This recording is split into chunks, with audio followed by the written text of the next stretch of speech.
There's no need to drive around South Florida wasting valuable time looking for a new or certified pre-owned Acura. Go to the #1 volume sales dealership in the Southeast United States. Craig Zinn's Acura of Pembroke Pines. Purchase with pace and space in a dealership tailored to your needs. From home buying to providing that personal touch. Contact the 2020 Satisfaction Award winner Craig Zinn's Acura of Pembroke Pines. 888-776-5123. That's 888-776-5123. Or visit them at 15601 Pines Boulevard in Pembroke Pines. With more than 62 years of litigation experience handling insurance disputes, Welton Rayom is committed to resolving even the toughest insurance claims quickly. At Welton Rayom, they don't get paid unless you win.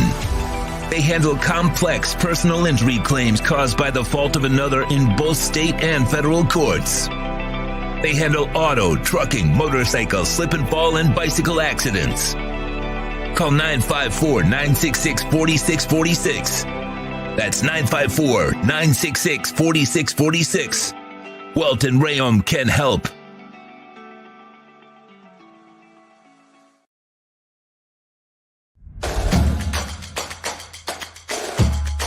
Welcome to Caneswear. New store, new items, same great experience. Family owned and operated since 2010, Caneswear has the latest merchandise from the Miami Hurricanes, Miami Dolphins, Florida Panthers, Inter Miami CF, and more. Come visit us at our store in Davie on University Drive, just south of 595, or online at caneswear.com. Caneswear, the spot Miami fans shop.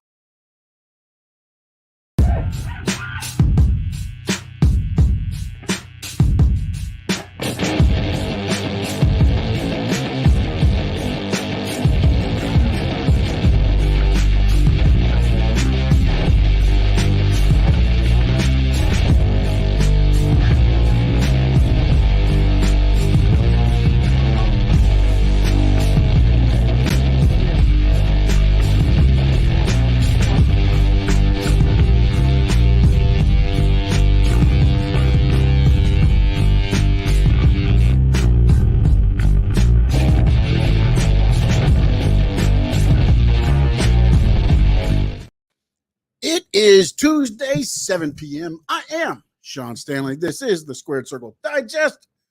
And in just a minute, I'm hoping to have the powerhouse in here. We're hoping to have the powerhouse in here in a moment. Let's see if he's ready. I think he's ready. Powerhouse, you there? Yes, sir. I am here.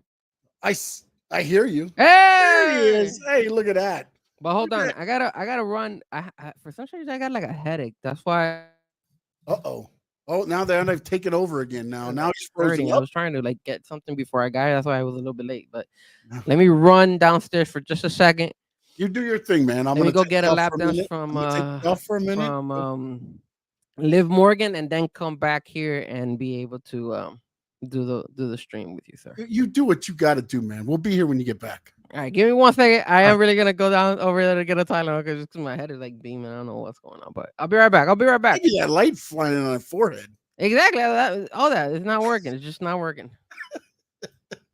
All right, we'll get back with Frankie. It is Sean Stanley. It is Frankie Frezko. We're the Squared Circle Digest every Tuesday, 7 p.m. Talking some WWE, AEW, and the best of the craziness that is the wrestling world.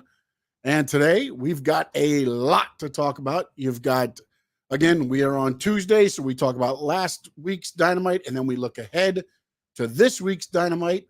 We do not talk NXT on here. That is for Frankie's show, and then I do my own NXT as well on Stanley Media House Network. So, Terry, what's up, my man? Dad, what's going on? Everybody watching us on X, we appreciate you. Again, remember, please hit the subscribe. Less than 200 to go to get to 1,000. And we will have a Squared Circle Digest pack put together. And we will be giving that out when we get over 1,000. We will be handing that out to the diehards. Of course, we'll get some as well. But we will give away 1 to 2 packs of Squared Circle Digest merchandise. And now, oh, wait, I think Frankie's back. You're back, Frankie? And he is not back. So we'll take them off for a little bit longer here. I don't want to jump into everything that we're going to talk about, but we're going to dive into a lot of what happened on Raw, the Money in the Bank. If you followed the show, we did a Money in the Bank recap. We also did the NXT Heat Wave recap. We also did a Raw recap last night. All of that here on the Stanley Media House Network YouTube channel. So please, if you will, go through, listen to it, because we still need some watch hours, but we're closer and closer to 1,000. I appreciate each and every one of you that have tuned in every night and every week with myself and also with Frankie Frezko. So we're going to dive into it right now. I was hoping Frankie would get back here, but we will dive into it. Let's start off with what happened last night. It was a return of returns. It was Mami. Rhea Ripley returns to Monday Night Raw. They scheduled a tag team match. Liv Morgan says she's going to make it up to Dominic Mysterio. Schedule a match for him with his dad and Zelina Vega. They win. Dominic Mysterio finally gets a pin on the one and only Rey Mysterio. And then they're celebrating. Mami comes out. And I want to ask you this. When you heard the Eradicator music, Frankie Frezko, Powerhouse Frankie, how did you feel, my man, when you heard the Eradicator's music kick in? I was disappointed. I wanted it to be the Joel Henry song. Oh, my God, please. That's tonight. Oh, wrong show. Damn. Yeah, wrong show. Wrong day. Wrong night of the week, man. It was good, man. I had the feeling she was coming back. They were saying it on social media, so that's why I was like, yeah. And then if you watch the show, Damian Priest, I mean, if it wasn't obvious from the phone call, the first one where he's like, where you at? And then it was, well, I want to tell you guys what's going on. And then he's like, hey, you know what? Dom will find out soon enough. And I was like, oh, Rhea's definitely back tonight. And then they had their match, and Dom finally gives in. He kind of hugs her at the end, and then he's like, "Whoa, wait a minute, what have I done?" Then he gives in, lowers the head down like it's a romantic movie. The music hits, and Mami ruins it all. Mami ruins it all. But here's the one thing I want to ask you, man. I've been watching a little bit of the WWE and the way they've handled the social media aspect of this. Have you seen all the angles that they covered? WWE? No, sir. Okay. I'm going to go through this real quick. Cat for Life, what's up, my man? And we'll get into the Jey Uso yeeting and hauling ass a little bit later on. So this was, after the show goes off, Rhea Ripley walks by the Dominic Mysterio, and this was Dom chasing her.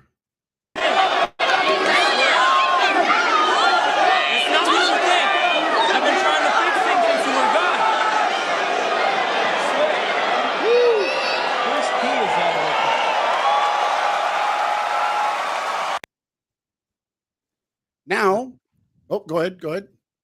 No, I said I like it. I like we're showing some video. I like it. So here goes Damian Priest.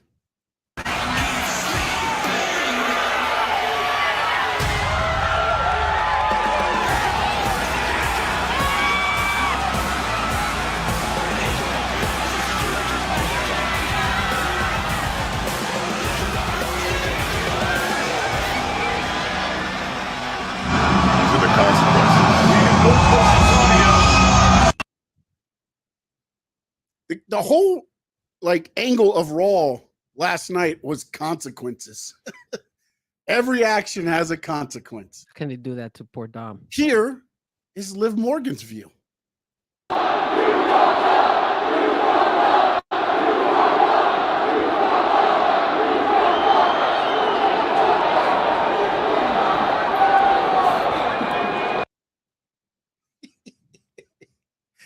That evil smirk is great. She and then she has like that like right now my bald head being shiny is the same thing she was having in her head. Oh, it was great. And that was not in the back, by the way. Remember, she hauled ass through the crowd and then stood there at the curtain and watched everything break down. Then this morning, Dominic Mysterio sticks up for himself and sends out this. Have sexual relations with that woman. I'm going to say this again. I did not have sexual relations with that woman. So Dom sends out that there. And let me tell you something, man. We were talking about this, the way WWE has been using the social media aspects of everything. We were talking about the Drew McIntyre one. We've talked about how AEW, to me, started this at the beginning. AEW used a lot of social media. They used their YouTube page to push a lot of stuff and everything else. Since then, it's kind of turned, and WWE has started doing this. Drew McIntyre, you still have the learning tree, which now I get the videos once a week from Mr. Frankie Frezko, the powerhouse there, sends me the motivation of the week. So I'm very happy to be getting that as well. But the way they're using the social media to build up these storylines, to me, is fantastic, man. And I'm here for it. Yeah. Can you hear me? Am my connection okay? Yeah. It's you're. I think you're having a couple of issues with the internet. You're not as clear as normal. Yeah, I'm noticing that. Hold on. Let me see if I could. Let me jump out and jump back in because I'm right. noticing that. No doubt. Welcome into the chat, my man. We're talking about the way WWE is using the social media aspects of it. We've seen it with Drew McIntyre and CM Punk. Their feud was pretty much started with the social media. Now we watched it last night where Damian Priest has a view of Rhea Ripley showing up. And I think, is Frankie ready? You ready to come back on? Nope, not yet. All right, so then you've got Rhea Ripley coming out. They show that on WWE, of course, social media. And then you get the show from Damian Priest. You also get the look from Liv Morgan. And then, of course, you get the response from Dominic Mysterio, all on the social media avenues of WWE. So I like the fact that WWE is using the social media to their benefits. And now, there he is. I know what he was trying to do. He was trying to ruin my day and mess up my picture, but I caught it. Yeah, I didn't. God damn it. Can you hear me better? I can hear you now, man. I sound a lot better. Yeah, I'm sorry. I don't know what's going on with my internet. It's tripping. No, it happens. It takes a little while to power up. You got you got the hamsters on the wheel running around over there. Hey, your brother on the treadmill keeping it going. I think it's because Argentina's about to play in about the next 30 minutes or in the next hour. Oh, no, we got 2 hours, man. 2 hours. I know. No, it starts at 8, right? No, 9. They start at 9? Yeah, the pre-show starts at 8. I just hope Canada wins, but we'll see. Anyways, let's talk wrestling. So, I was a little bit excited about how Dom came out and went and did he did not have any type of sexual relationship with that woman, which is facts. It is facts. And you see a lot of stuff where, I saw people saying out he's trying to re-emulate. I believe a lot of this is generated from the China Eddie Guerrero thing. You know what I'm saying? Again, they're using a lot of this, but with a 2024 flair now.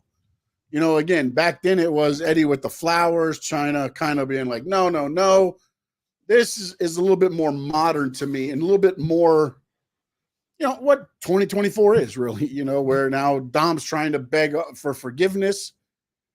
Damian kind of sets him up. I'm trying to figure out too, where does this stand with the whole Judgment Day end of this? Because now you've seen Liv's put her cards out there now. You know what she's been doing. She's helped Finn win the tag team titles. You've got Finn, JD as tag team champions. You've got Carlito now as whatever he is. You've got Dom, who's in the middle. Really, he's the odd man out in all of this because if Rhea doesn't want him, Liv was just using him. Dom is on his own because Damian just threw gas on the fire. Your boy Dom all by himself, buddy. Sink or swim, baby. Sink or swim, Dom. But he's not by himself, sir. He has Liv Morgan. He just has to kind of wiggle his way around with 2 women. That's what he needs to do. It's not happening. Liv play when she turns around. Tell me this right here is a woman that says, I'm Dom's woman. Watch this. Watch the face at the end.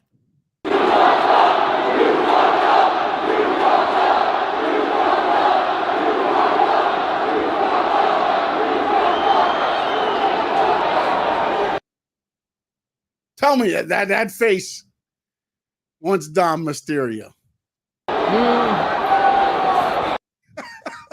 Well, she knows that she's been, fooling around.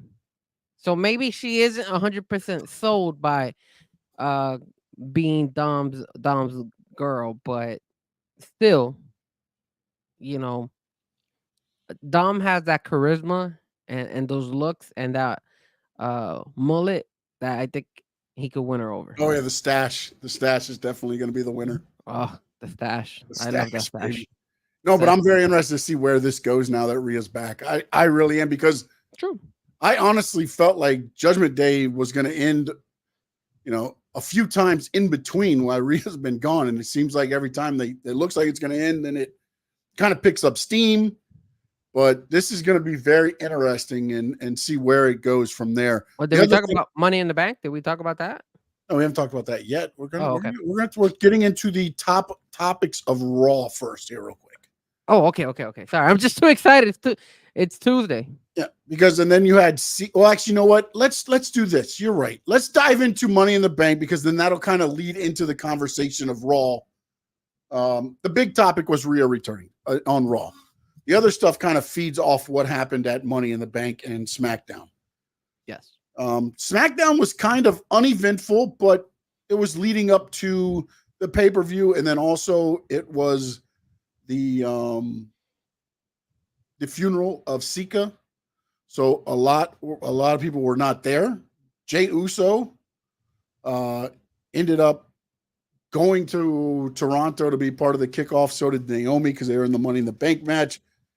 Everybody else, I think, was pretty much, at the funeral. And at first, I didn't realize the funeral was on Friday, because I was kind of like, man, I got the video at the end of Solo, but I was like, man, I really thought there was going to be more of a presence of the bloodline leading into the pay-per-view, and then when it wasn't there, it was kind of the promo.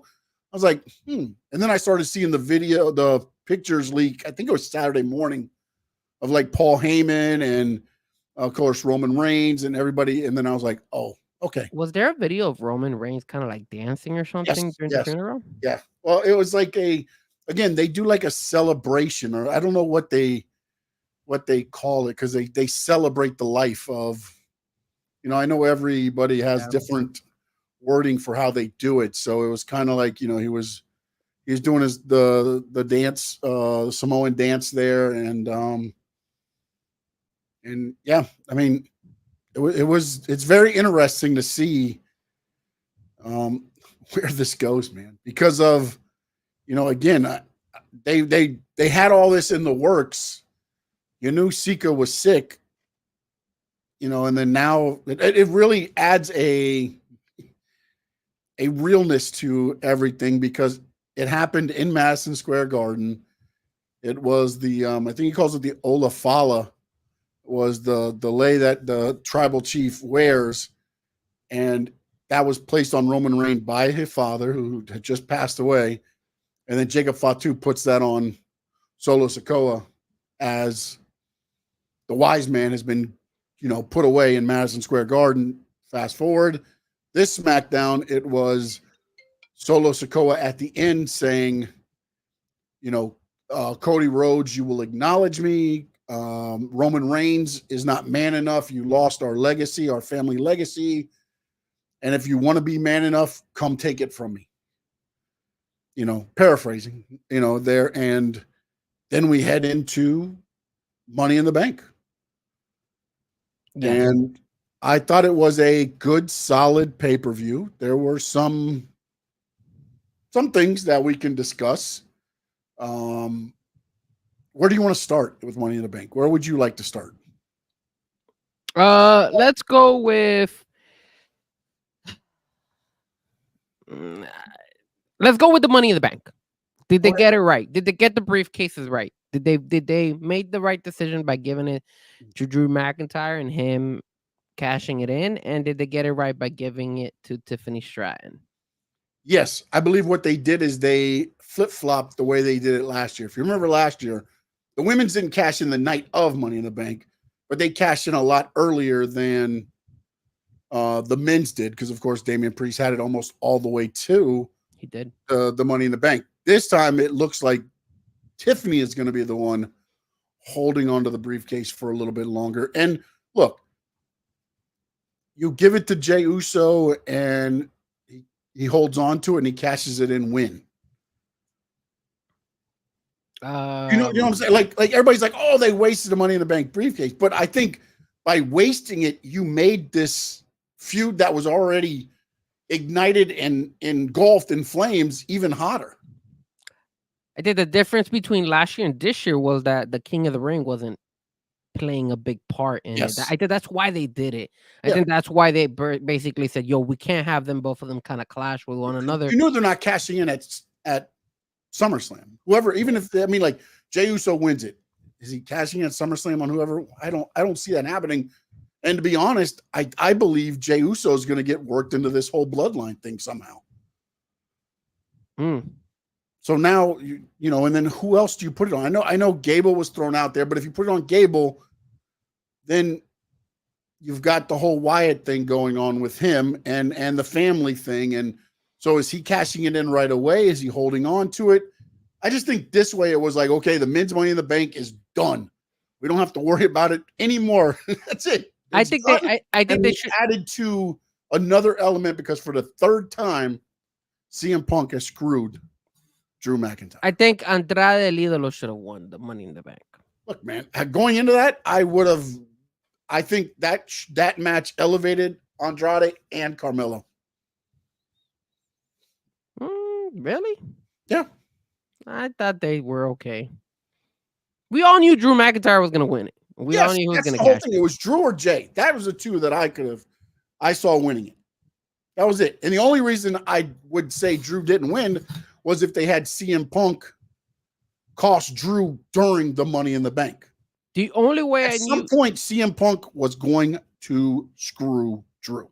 The only way I figured that Drew wasn't going to win the Money in the Bank is if that wasn't the first match of Money in the Bank. But as soon as they put as the first match, both you and me agreed. We said, hey, look, you have to put it as the first match. That way he has time to later down cash it in. So as soon as I saw it was the very first match, I was like, okay, it's set for it. Drew McIntyre's going to win this. Yeah, but what threw me off was the way they did it, because then you did that and you didn't put Seth and Damian last. You still had the 6-man, which to me was like, oh, somebody's coming back.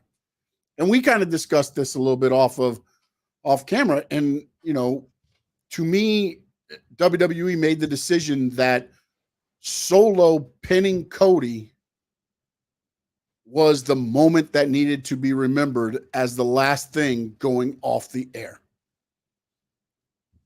Whether you want to think it's the right decision or not, looking at the way it's going to SummerSlam, Gunther's already got the match with the heavyweight champion. So whoever wins that is automatically going to SummerSlam no matter what. But now you have set up to where I believe Solo Sikoa, again, if you watch it, as he's about to hit the Samoan spike on Cody Rhodes, he says, "You will acknowledge me." And he hits him and then he pins him. And he said in the interview, Cody Rhodes, you will acknowledge me. I don't think they should have ended it like that. That's just me. I think they should have dropped hints of like Roman.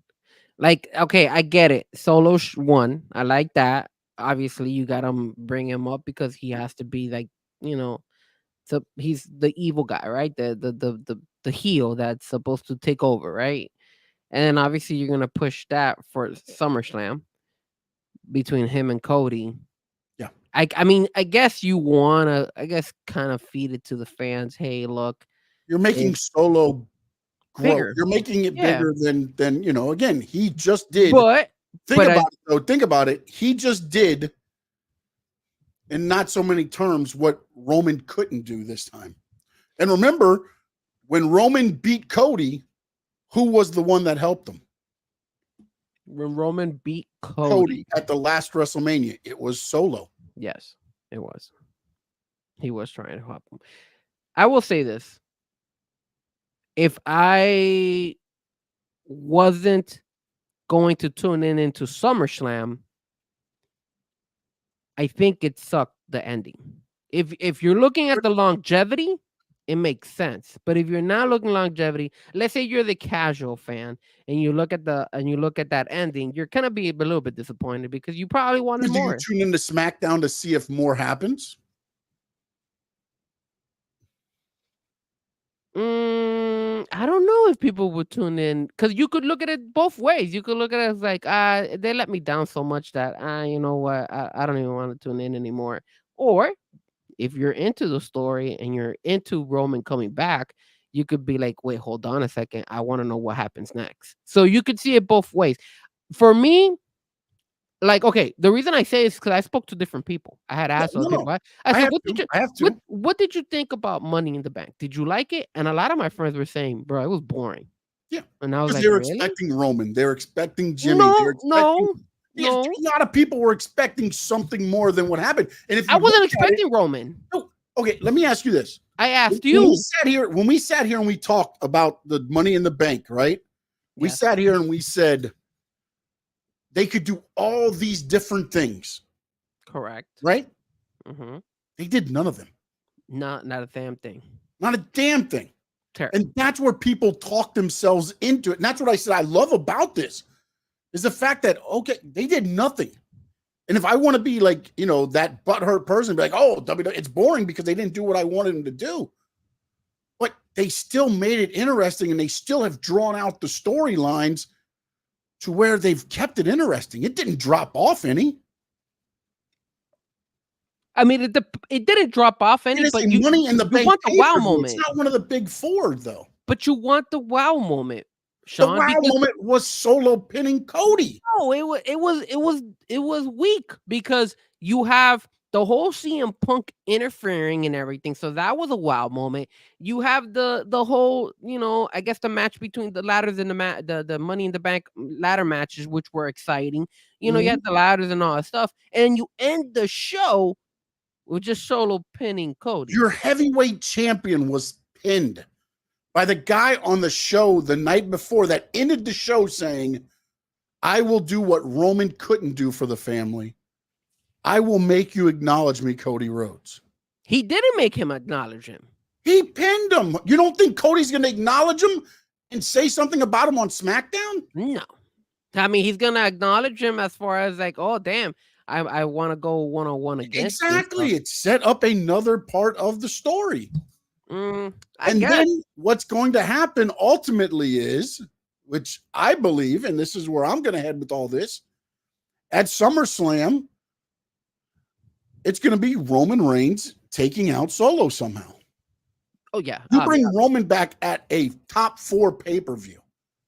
And this is the only one, I believe, that's going to be in the United States. This one's in Cleveland. Every other one's been, well, not WrestleMania, but, when you look at the other pay-per-views, they're sending all of the smaller ones out of the country. They're doing international shows with them now. Man, did you fans really like that ending? I didn't. I thought it was. I'm not saying that a lot of the fans did because I just real quick polled 10. I would say 7 of them were not really happy with it. Can we put a poll up? Is that doable right now during the live stream right now? Can we, or is it too late? I would have to jump on my other computer and I'm not logged in. Oh wait, yeah. Am I? No, I'm not logged in. No, that's fine. I was just asking because I really want to get the opinion. I got a lot of people saying that they weren't happy with that ending, and I said, if you're watching this on YouTube, jump in there and say, were you happy? Yay or nay? Were you happy with the finish? Or with not the finish? Were you happy with the way Money in the Bank ended? Is that the way to put it? Or you want to say the finish? Yeah. No, the way Money in the Bank ended. Because if you look at it, you had to be on X to see that they had like a special moment for Kevin Owens off the air where he obviously hugged Randy Orton and Cody Rhodes because of his No Doubt was upset. I remember No Doubt was upset about the ending. Because I wasn't happy with me on X. He was not happy with the I was a big baby about it. Yeah, I told you. You see, I that goes to show you. But again, you got people. I know half the people on my timeline are the Cody crybabies, and they were upset that Cody got pinned. Cody got pinned by Solo. Wait, there's still Cody crybabies out there? Oh my goodness, man! I thought they went away. No way, they don't go away. It's the Cody Army, whatever you want to call them. My goodness, damn, like they the two years still. They're strong like the 2 years. I had no idea. This is the funny part about it, man. This is what I got on my timeline. Damian Priest screwed up. Cody shouldn't have been pinned. Jacob Fatu no-sold Randy Orton's DDT. Those were the top 3 things that were trending on my timeline. Yeah, that's true. I was like, Jesus Christ, it was a good pay-per-view, man. EA Minutes, what's up, my man? Hey.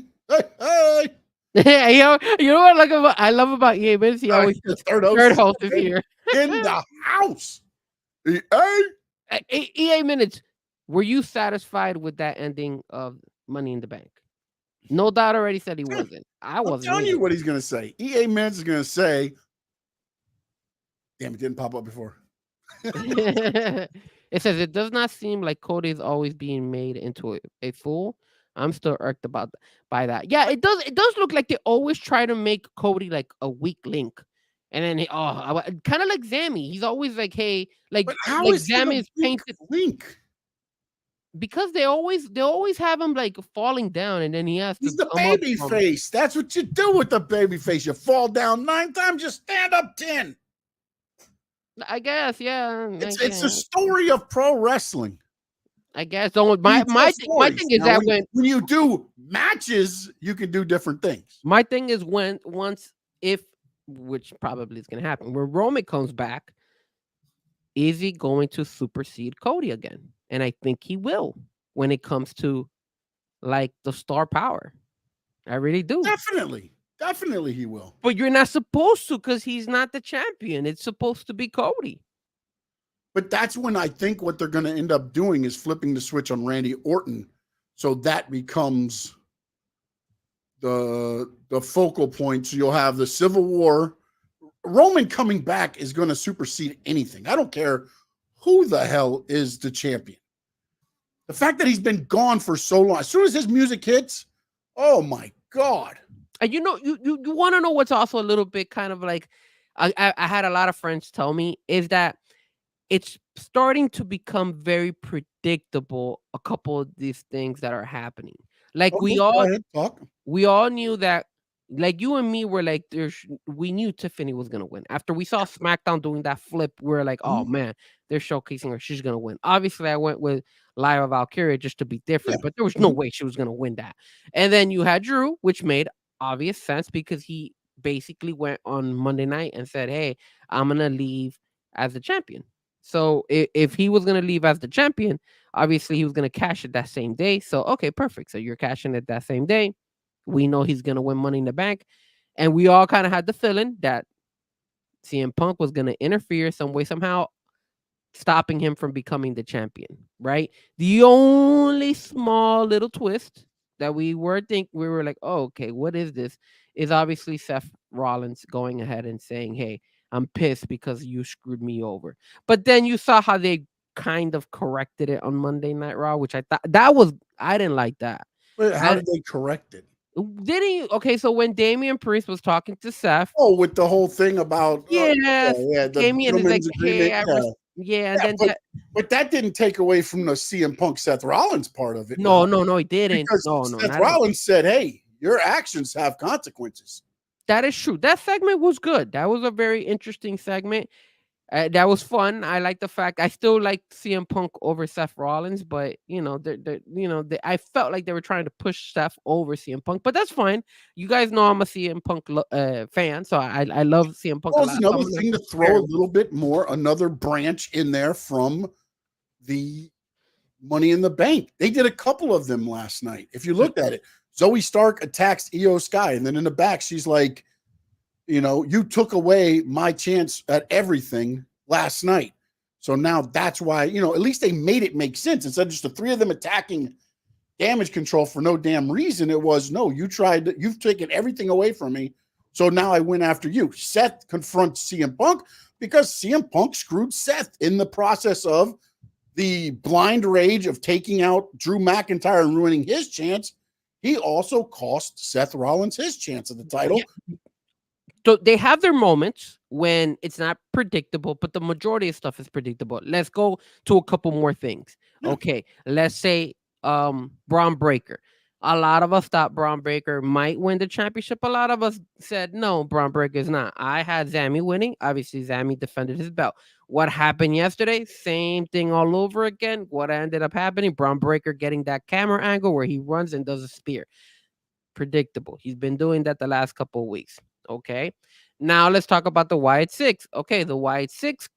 What's the same thing? Here comes the smoke. Here comes them messing with Chad. Here comes the same little box. Let me give them the tape. Tape is being played.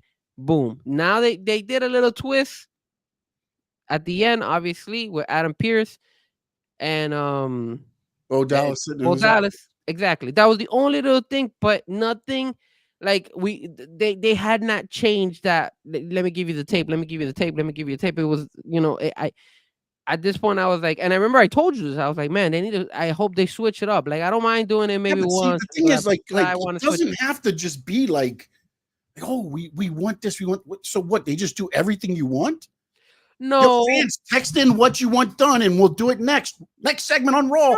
What the fans want. We're not gonna. They're telling a story. Like they are. All of a sudden, you saw all these guys as Uncle Howdy. You saw them as the and now all of a sudden it's like Bo Dallas in the flesh. Not Uncle Howdy, Bo Dallas in the flesh. Remember they said. Go ahead. Look what A Minute said, and that's exactly the way I feel. They need to do something. It's not getting boring because if you sat there and you actually, again, you guys want everything to happen in. Okay, boom, they bring out the Wyatt 6. Then what? What do they do after that?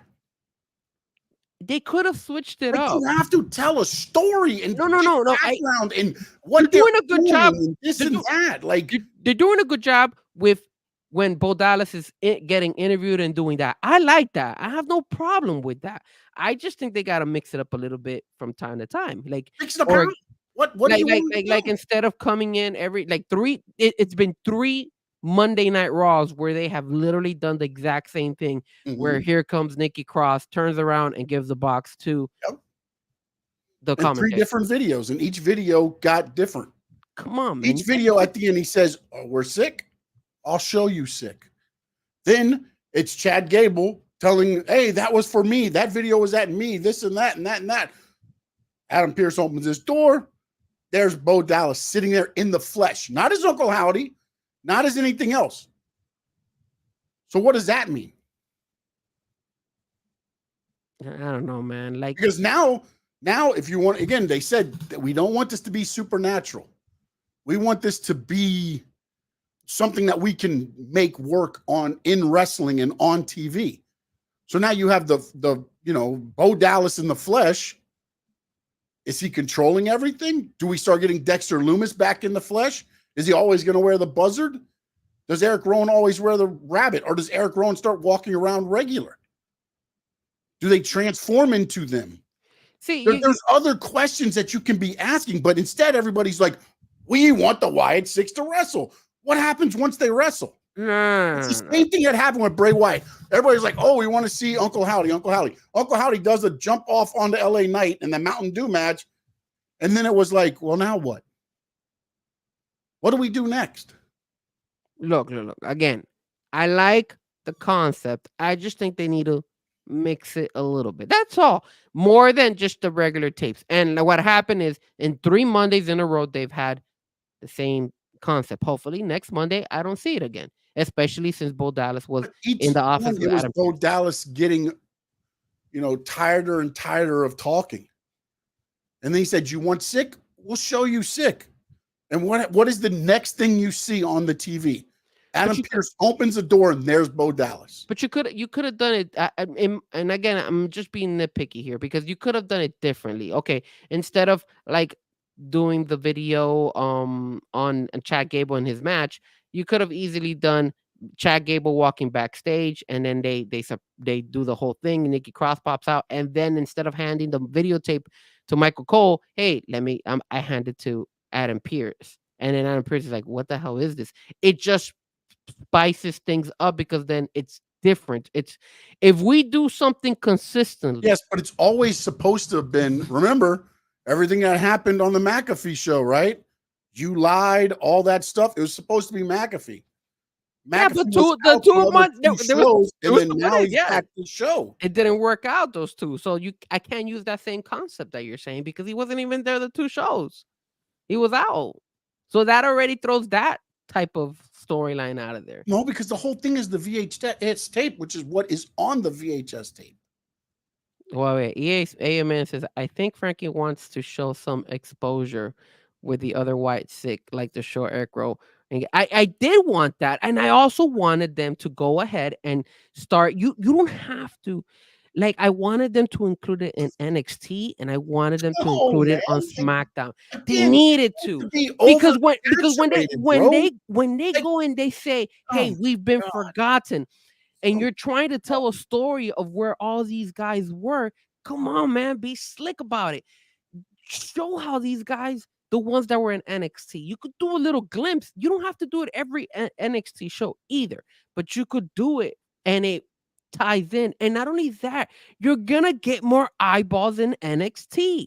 You are, and it's only gonna help the NXT. How many things can you do on NXT?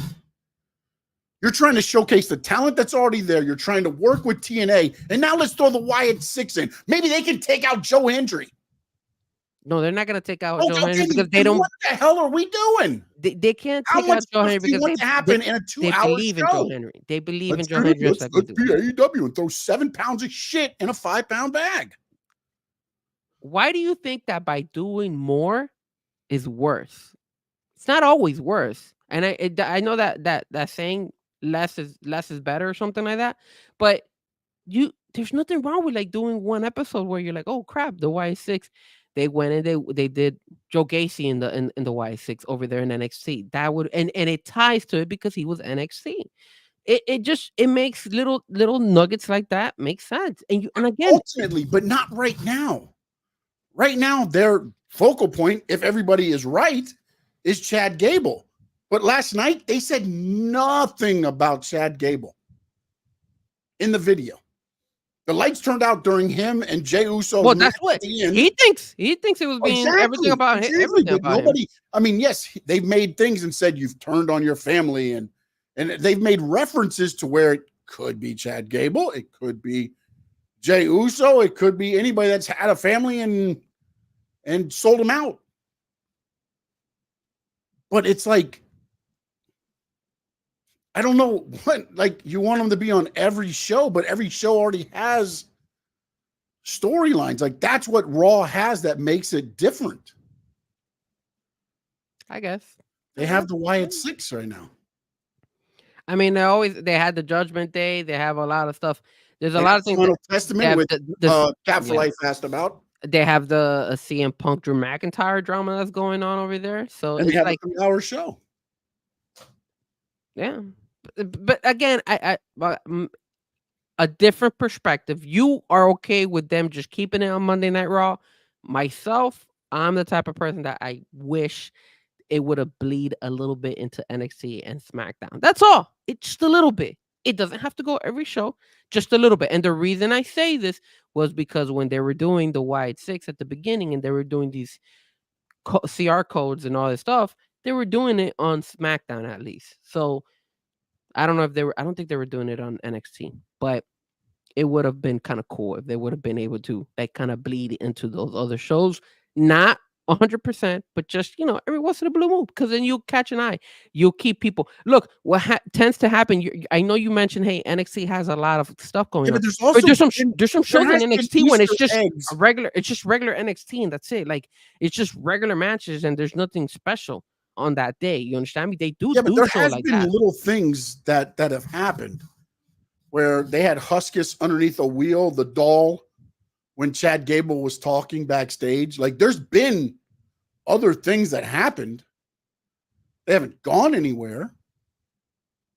But I mean, it's things that people have picked up on. Look what he said. Look what EA Minute said. Remember the time Kane was scary when he was unmasked? I hope they can do the same thing with the Y6. Unpredictable attacks. Yes, that's a very good, strong term.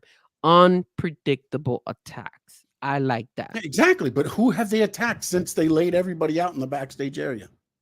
They haven't attacked anybody. Exactly. Just Chad Gable apparently, but they haven't attacked. They haven't even. They laid him out. He was there. Like I don't know.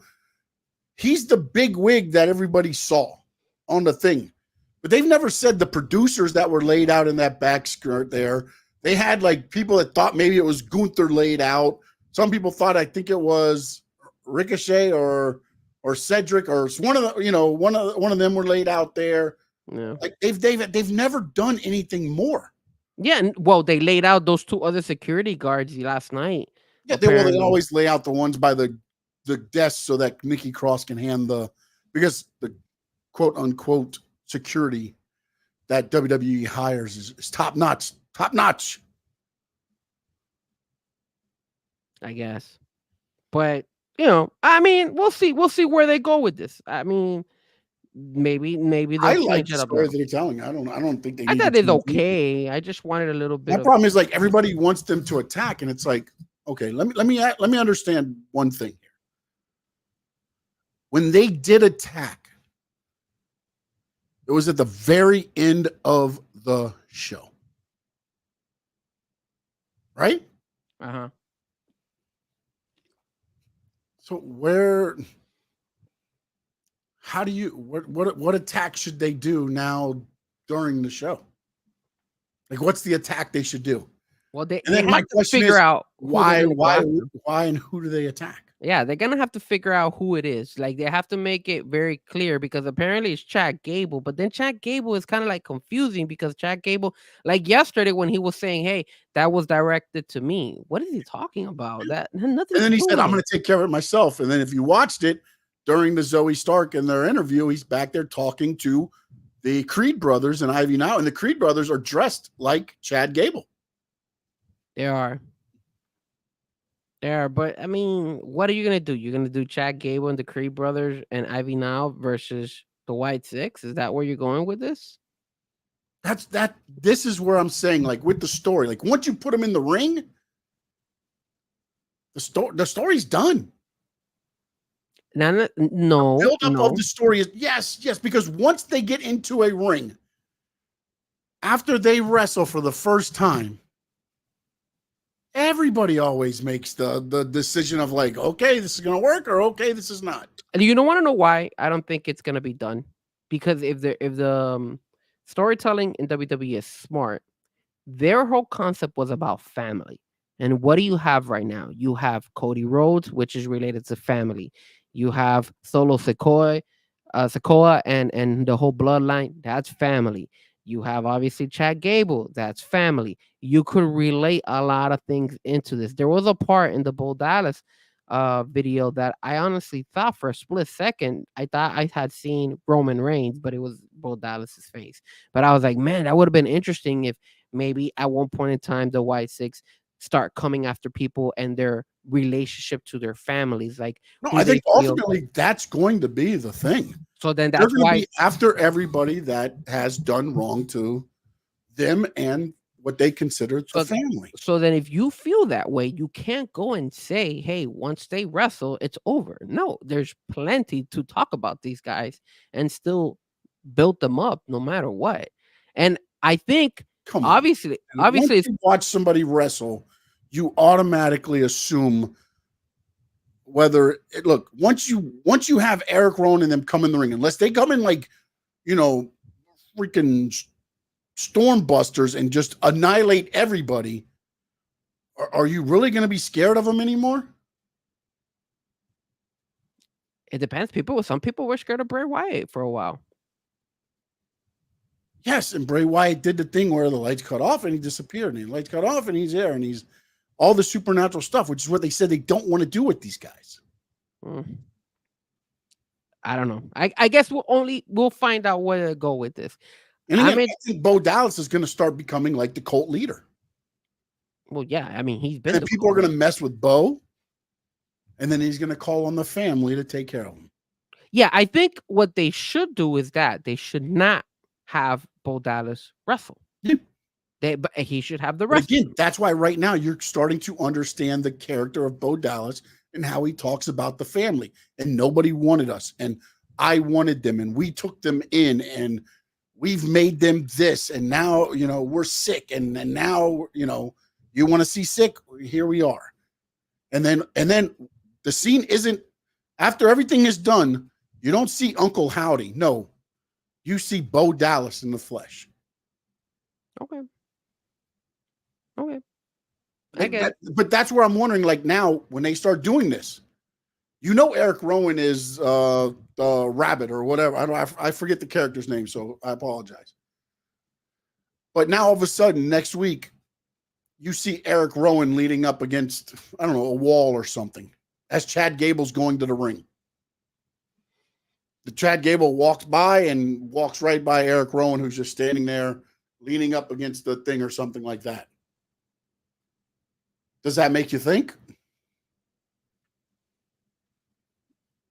Not really. Okay.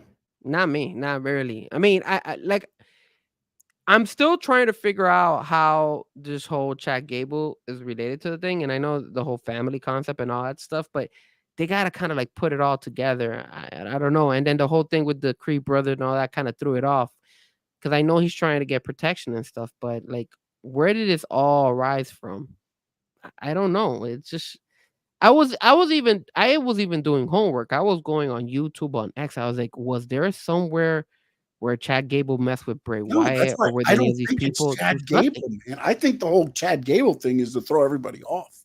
But they've been going at it for 3 weeks straight with him. Yes, and it happens when Chad Gable's wrestling. It happens when Jey Uso's there, except for the 1 week. Jey Uso wasn't there. But every other time, it has been Jey and it's been Chad. And they could have showed their hands at Money in the Bank, and they did neither. No, they Nothing. didn't. They didn't. But now, let's talk about this whole Seth Rollins CM Punk situation, right? Because Seth Rollins and CM Punk had their one-on-one. They took a couple of jabs at each other. Yes, they did. And CM Punk says, hey man, my this guy's running around with a bracelet, and that's personal. And then Seth Rollins is like, my not being able to win the championship is personal. He said that you handling your business messed up my business. Correct. Because his whole personal business is winning the championship, and CM Punk's personal business is the whole Drew McIntyre saga that they have right now. So in your opinion, SummerSlam, are we getting a 3-way between these 3 guys? No. It's got to be Punk against Drew, but depending on how they work this out, does Seth get involved? So you're saying you're going to leave Seth off of SummerSlam? I'm not saying he's off of SummerSlam. So then who would he wrestle? You figure it out. I don't know. Why do you throw him in the 3? Because now he's pissed. Yeah, but he's pissed at CM Punk. So what? It's 2-on-1 against Punk? Because Seth has got no skin with Drew. It would be Seth against Punk and Drew against Punk.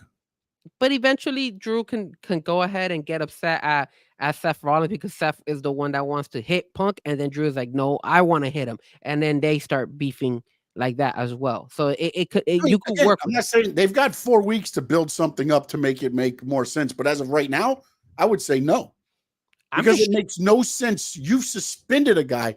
Drew McIntyre threatened his family on TV.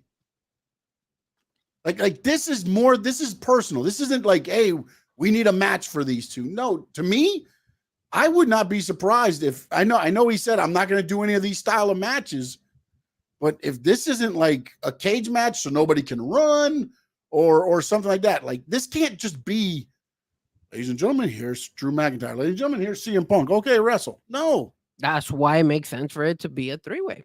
No, it doesn't though. Like you involved Seth Rollins into it now. You involved Seth Rollins by him going CM out. CM Punk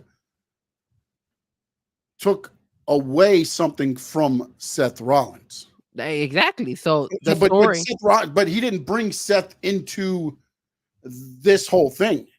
If I'm Seth, I hope Drew kicks your ass, and then when you're done getting your ass kicked and you're starting to get up, I'm going to come in and curb stomp you. And leave your ass laying at the end of at SummerSlam, not at the end. The problem is that I see here is you could do Drew versus CM Punk. That's perfectly fine, but you're gonna leave Seth Rollins out of SummerSlam. Why do you have to leave him out? Why can't he be on commentary like what they did with CM Punk at WrestleMania? Well, like, I mean, you don't have to put him in a match either. Seth is not hurt. CM Punk was in commentary because CM Punk got hurt. That's the only reason why.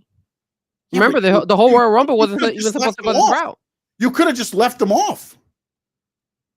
Yeah, you involved him. You involve somebody. Yeah, yes, he's not hurt, but you involve him in there. So then you can have things where Drew throws CM Punk over the table and he lands on Seth. Seth gets pissed. It works up more for ultimately becoming that. I just think you've invested all this crap. Drew and him have been firing shots all through social media, and now it's finally at the point to where you're going to get the one-on-one match, and now we throw Seth Rollins in because he doesn't have a match. Well, again, you make it seem like he doesn't have a match. I said that the reason they would throw him in there is because now the people who make the story included now a beef between Seth and CM Punk. He's included in CM Punk's story, not the CM Punk versus Drew McIntyre story. Yes. So now this gives Drew McIntyre his next out. But this also gives CM Punk two rivals at the same time who want to. Technically, they could have thrown Damian Priest in there as well to give him 3, which I thought they should have done also. Because again, Damian was a man of his word and said Judgment Day would not interfere, but he still got help. Still got help. He did. From CM Punk. You could be mad at him there. Now you've got 3 different stories you could go with, and one would be the champion. That's a good thing. Well, why not a fatal 4-way? But the thing is, Gunther's playing versus Damian. That's the problem. That's the problem. And that's another thing. That's also why I believe at right now they didn't include Damian in there because they got to do the Damian Gunther story. And I believe if they threw CM Punk in there, ultimately everybody would want to see CM Punk against Damian for the title. I believe that would overshadow everything, which wouldn't be a bad thing because then Drew cost CM Punk the title. Okay, so let's do this. Let's say this. Let's play this. You've left your story open for a long time, man. CM Punk versus Drew makes sense. CM Punk versus Drew McIntyre makes sense. And then Seth Rollins, remember with that whole, that, I'll give you a title and all that stuff. What ends up happening is they find a way to include Seth Rollins in the Gunther match and make it a 3-way between Damian, Gunther, and Seth Rollins.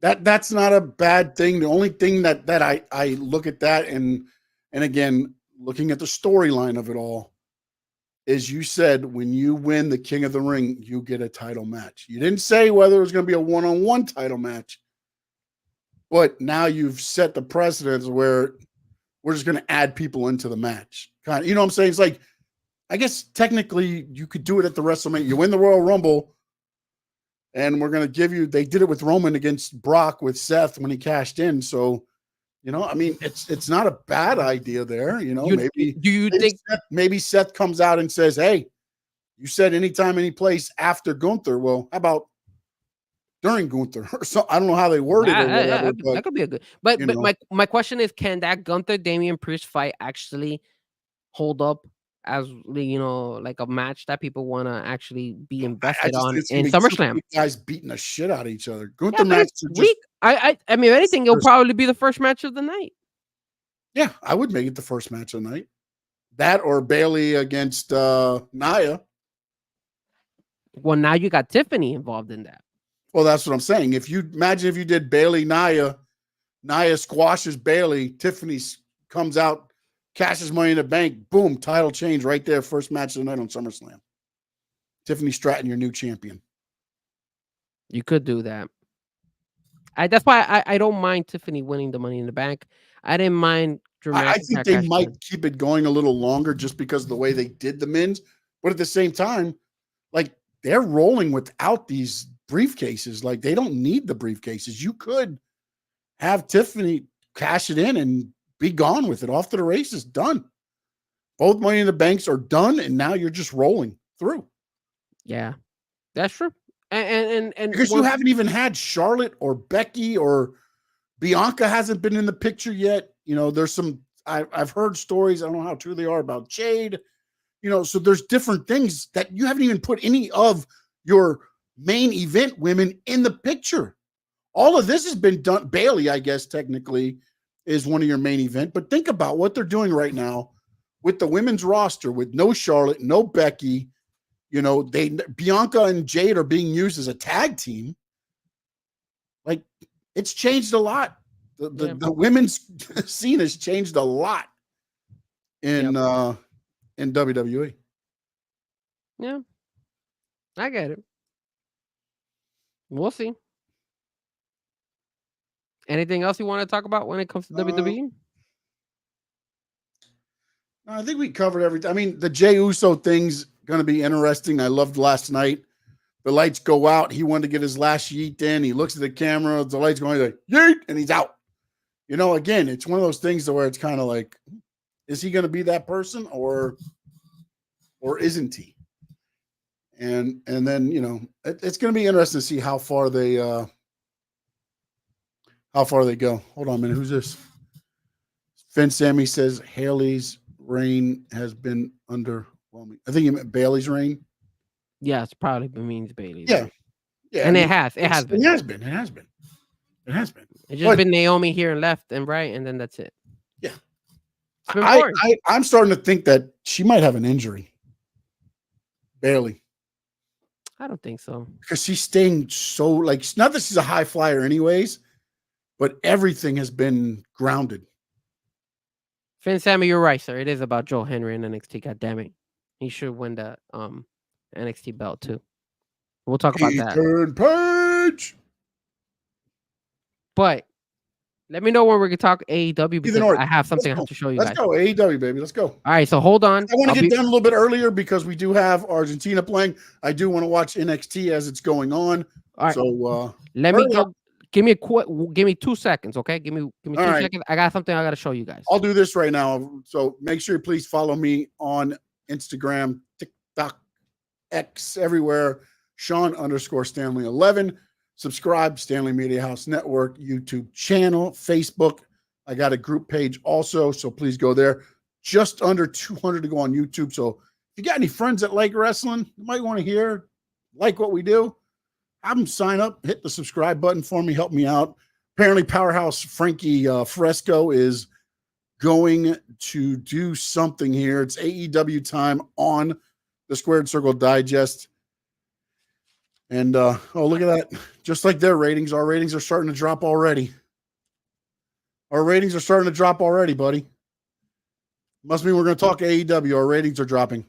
Hold on, sir. Hold on. So check this out. All right. Here we go. I got something. It came in the mail.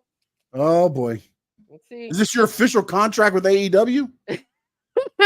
Tony Khan has signed Frankie Frezko? Hold on, sir. I got to get it. I have to get it, friend. All right. Let's see. It's here. I'm going to unveil it. Let's see. There it is, sir. Nice. Can you see it? Nice. Yeah, the devil. Yes, sir. MJF. I like it. Not bad, right? Nice picture, man. Yeah, I know. MJF right there, sir. The devil. Did you get it signed? Is it signed or is it just a picture? It's not signed. Okay. All right. We gotta get it signed when we go to Orlando for their. Yeah, we're there for them. But yeah, All right, where do you want to start with? Do you want to start with MJF on? let's talk about it. Let's talk about Wednesday. How he destroyed the crap out of Daniel Garcia. Let's build him up like he's a star, and then we're just gonna do that because we're gonna kick his ass. We're gonna kick his ass. Did you think it was kind of like too graphic? Remember when he grabs his head and he's like that? It's one of those things, man, where they go and they go. They go, man. They go. Like, hey, we're gonna definitely show you. So, and again, I believe Dynamite did a 6:45 or something like that, or 7 something. Hold on a minute. Let me see exactly here. I got to pull out my handy dandy notebook. Let's see here. The Rampage. No, we don't want to do Rampage. We know Rampage is not looking good. So we already know those are not going to be good. Yeah, those are definitely not definitely not good. But while you're looking for that, here we go. Dynamite. Okay, you got it. Okay, good. Because I wanted to say I'm not happy with AEW making. I lied. They did a 688. It was still crap. But the MJF part was the lowest part of the show. The Daniel Garcia main event. Wow. Let me tell you something.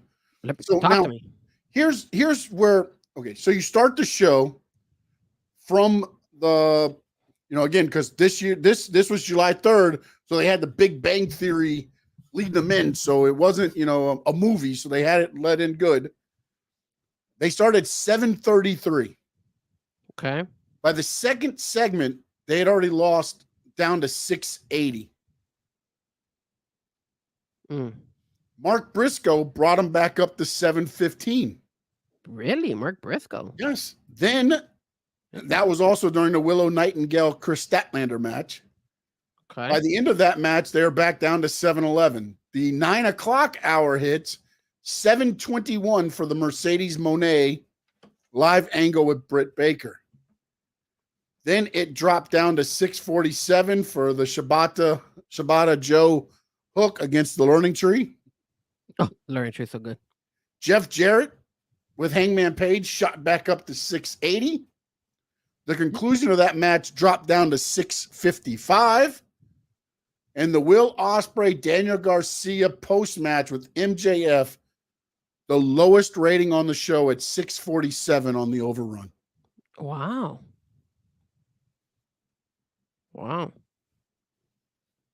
And just letting you know, Canada and Argentina is already playing. They're already playing? I told you, it starts at 8. That's not the right game. They're showing you some kind of. But it's okay. I have it here on my phone. So all right. You let me know. I'll be watching. I can still. The Great North. I'll be watching the game at the same time while we're talking. Yes. I'm shocked. I'm not gonna lie. I am shocked. That also goes to show you that people are not being invested on. They're not invested in it, man. They're not invested. They'll tune in when they.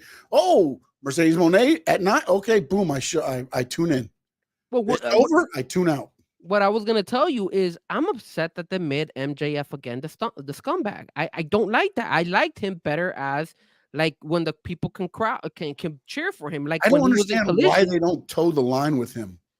Yeah, I was pissed because when I saw Collision, I was like, God. And again, I get it. There's going to never be another Stone Cold, but MJF can toe that line, man. Let the fans decide if they hate him, if they like him. Correct. Let him do his things. Like that's where I said I think they look. If he would have cost, out of everything, he trips Daniel Garcia when he's about to win. He stumbles into Ospreay's finish, and then at the end, MJF lays out Ospreay and leaves up the ramp. Kind of like his, like a little scumbag-ish type stuff, but you haven't turned him heel. Like there's no coming back from beating the blood out of a man. Like you beat Daniel Garcia down to where he was taken out on a stretcher. You tombstone pile drivered him from the second rope. Like you have said, okay, the scumbag is back. You haven't allowed the fans And again, the fans are going to be invested in MJF either way. But I think they should have towed the line more to be whether you like him or you hate him, just like what Stone Cold was. That's what made Stone Cold and The Rock so good, is fans liked them and fans hated them. And then they started going, well, I like The Rock better than Stone Cold. And then now you had the ones that hated him, the one that liked him, and then also the Rock fans and the Stone Cold fans. And it brings electricity. Now, to me, you have made MJF enemy number one. And Will Ospreay now has got to be that baby face. Well, I think where they're going with this is obviously it's going to be MJF versus Will Ospreay at All In. At All In. And I think the reason they did the whole Danny Garcia got knocked out because he's going to be out for some time, and then he'll come back for All Out and then challenge MJF. That's probably what they're going to go his with. contract is coming up. He has not signed a new one, but it is expected that he will sign a new one. So I'm wondering if this was kind of a way of, okay, we'll take you off TV. We talk about your extension. If you do sign back with us, we can bring you back in this role. You know what I'm saying? He's coming back to fight MJF, which again, I feel like he was just pushed there. Again, we talked about it too, about, they did the same thing with Dustin when Cody was hot during WrestleMania time. It was like, okay, Dustin gets a title shot. And then what happened after that? It's one of those things where it's like, okay, strike while the iron's hot. We're in Buffalo. Who's the guy from Buffalo? Oh, Daniel Garcia. Hey, we're going to make you the king tonight. And then next week, we're going to take it all away from you and put you in a hospital. It's dumb. And like what you just said, let the fans choose, man, because if you looked at Collision, which a lot of people probably didn't, but if you look at Collision, when he came out to make the announcement and all that stuff, he was already going back to like taking shots at the crowd saying, hey, when I was out, you guys started cheering for Samoa Joe and you were proud of Samoa Joe, even though I was out. So I felt like you guys had betrayed me and stuff like that. And I'm like, dude, the fans love you, dude. Why go that route again? Like, dude, you could be our scumbag and still be a baby, like you could still be somebody you cheer for, like the great analogy you just said of Stone Cold Steve Austin. Let the fans choose. Like Stone Cold could be a bad guy and Stone Cold could be a good guy, but let the fans choose. That his character is, so borderline that it's not a big deal. I remember WWE messed up when they turned Stone Cold heel that last time. And at WrestleMania, when he took the chair and just started beating the crap out of The Rock. I think what's gonna happen is MJF is gonna lose a lot of fans now because people are not gonna be tuned in again. Because I liked MJF. I like the cool scumbag MJF one. I like that one. That's why I go back to one thing that we talked about earlier. This is where the difference between WWE and AEW is. You're telling me you couldn't have slow walked this MJF turn for weeks with little things, little subtleties. That's a good point. Instead, no, give it to them all. Give it to them all. Give it to them all. Yes. And now what? But where do you go from here? Like what? He's going to fight. Ultimately, look, this is what I ultimately feel is going to happen. I believe it's going to be. They've kind of got me thinking on this one, but I believe it. I know the plan originally was Bryan Danielson versus Swerve at All In and Ospreay versus MJF at All In. The two winners meet at All Out. Mm. But here's the question I have for you now. If MJF beats Will Ospreay, does he become the international champion? That's funny, man. I don't know if Will, like this is where I feel like I don't think MJF is going to win. MJF be that scumbag. Will Ospreay, look, if MJF would have tripped his leg or held his leg down and Daniel Garcia gets the pin, now you put the title on Daniel Garcia. Listen what I'm saying before everybody jumps on my throat. But now you've set up MJF versus Will Ospreay with no title. Doesn't hurt either one of them. Doesn't hurt either one because MJF just cost Will Ospreay. Yes, Will Ospreay lost at the pay-per-view, but it's not like Daniel Garcia went out there and pinned you clean. And now you've started showing a little bit more of the scumbag MJF instead of giving it 360-degree heat. But the problem too is Tony Khan doesn't want Will Ospreay to lose all the time. That's why if you put MJF versus Will Ospreay, I honestly feel Will Ospreay is going to win that match. I don't see MJF winning. Well, then what you did with MJF is stupid. If all you're trying to do is get back to Will Ospreay against Swerve Strickland for a second time at All Out. Well, I think Finn Sammy makes a very logic point. MJF turn reeks of desperation, and I agree. But see, I agree and I disagree with it just for this fact. If you keep MJF as a face, you have an opportunity for more fans. Facts. So peace out, EA minutes. I feel like you have you've hurt yourself, as you're saying. Maybe it's a desperate move because now they're trying to get that heel that they don't have. Although they brought back Hangman Page, and listen, I'm very interested to see what they do with the dark side of Hangman, and that's the problem I have too. Is I don't know that Bryan Danielson wins anymore. The way they're going, it looks like it's going to be Hangman Page. Because if you're doing all this and now Hangman Page loses to Bryan Danielson, what have you done? Like the Jeff Jarrett thing, and I get what they're trying to do with Jeff Jarrett is he was Owen's friend. He knew Owen better than anybody in AEW. He's kind of telling the story of Owen and this and that, but it goes back to my thing where I say with AEW, they've tried to start telling stories. I just don't know if they're telling good stories. And look, man, I mean, I know Jeff Jarrett has some type of history with Owen Hart, but why are you doing they did get people invested in him. People were invested in the Jeff Jarrett, but then you bring out Adam Page, and Adam Page just destroys them. But why? Look, man, with all due respect, but Jeff Jarrett, that's an old timer, bro.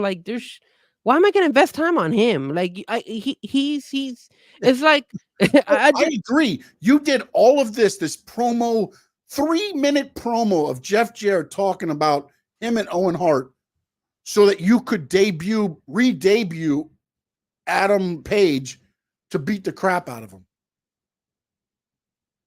You put all of that baby face, he's going to do it for Owen so that Hangman Adam Page could get the heat by beating him. And that's this is the other thing. If you're going to bring a dark side of Hangman Page, they changed the song and everything. It's more darker. Yeah, but they can put flames on his tights. Just put them all black. He's a cowboy, Johnny Cash, all black. Come on, man.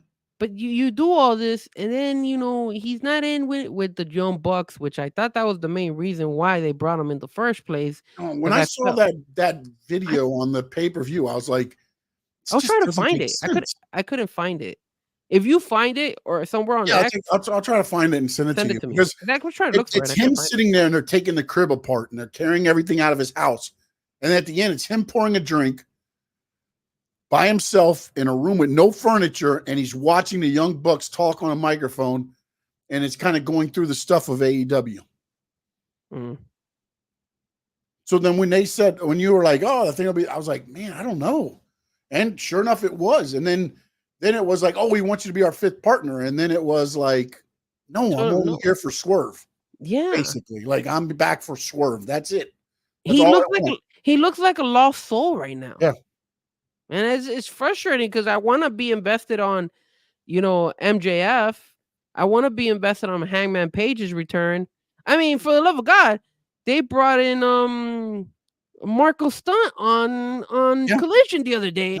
And I was like, oh, that's cool. They brought him because, they were in hometown. I guess it was his hometown. Express and stuff. And then he fought against Jack Perry. That was cool for a split second. And then we're done. We're done. It was just that one off, and you're good to go. So they did do a thing at the back. Luchasaurus he's being interviewed, and Luchasaurus walks up to him and just goes, and walked away. And Marco just smiled. So you know what might end up happening? And listen, man, little things make me smile and laugh and things like that.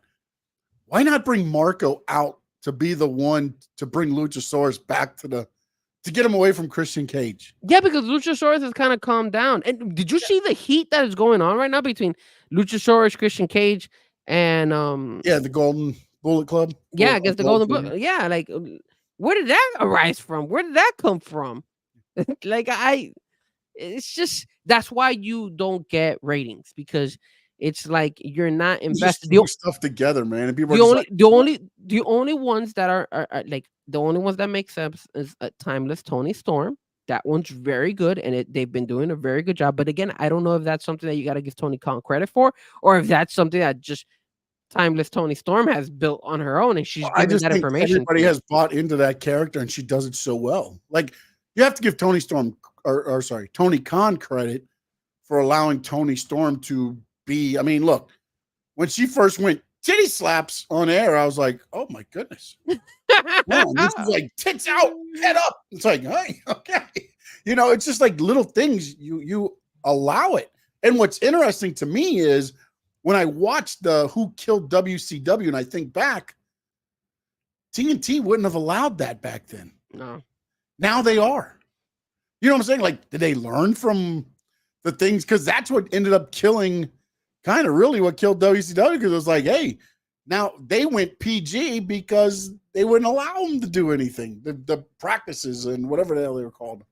Yeah. So, you know, it's just like, and then, you know, what Tony Storm has done with that, and Mariah May as well. But now my whole thing is, and as I said, is I think that comes to an end at All In. And then what's going to happen with Timeless Tony Storm after that? Because Well, if she loses to Mariah May, let's say she's the winner, I'm assuming she's going to win, Yep. and it's Timeless Tony Storm versus Mariah May at either All Out or All In. I think it's going to be in All In. Yeah, because All Out is the one in England. In the All In is in England. Okay, so then I think after. So I think it's gonna be in the All Out then. My bad.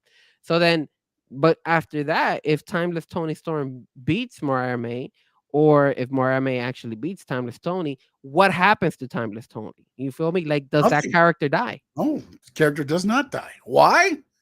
Because this whole thing is a movie, right? What always happens in a movie? You have the hero, right? They're always doing good. Then what happens? They get fooled and tricked, and the villain comes through. Mariah May wins the title, takes the title away from Timeless Tony Storm. Now the second part of the movie starts. Timeless Tony Storm's got to rebuild herself. Clubber Lang just knocked out Rocky. What happens? Apollo Creed comes in and fixes up Rocky, right? So I think you're going to see somebody, I don't know who, possibly somebody, come in and rebuild Tony Storm, because she's going to be, after she loses, and it might be even Shirakawa. Imagine that. If Mina Shirakawa leaves kind of Mariah May and goes Tony Storm, and that's the one that builds Tony Storm back up to beat Mariah May. That is possible. Storytelling, baby. That means that none of that will happen. None of it's going to happen. None of it's going to happen. That definitely Mariah May is that, going to lose. Yeah, either Mariah May is going to lose, or Tony Storm loses, and then all of a sudden you see Tony Storm's character change completely to something else. Yeah. Or that match doesn't even happen. They'll do that match on Dynamite, and they'll put something else on. That makes more sense. They won't do it in All In or All Out. They'll do it on a regular Dynamite, baby. That's what AEW does. Well, and again, man, I can't fault AEW. Look, they believe in what they believe in, and they believe, hey, it's super match after super match after super match, which would work if you ran weekly pay-per-view shows. But when you run episodic TV, people are not going to tune in unless you can keep their interest. Just an update. Argentina just scored. All right. Well, that's the first of many. Yeah, I actually have. By the way, Collision did a whopping 306 this Saturday.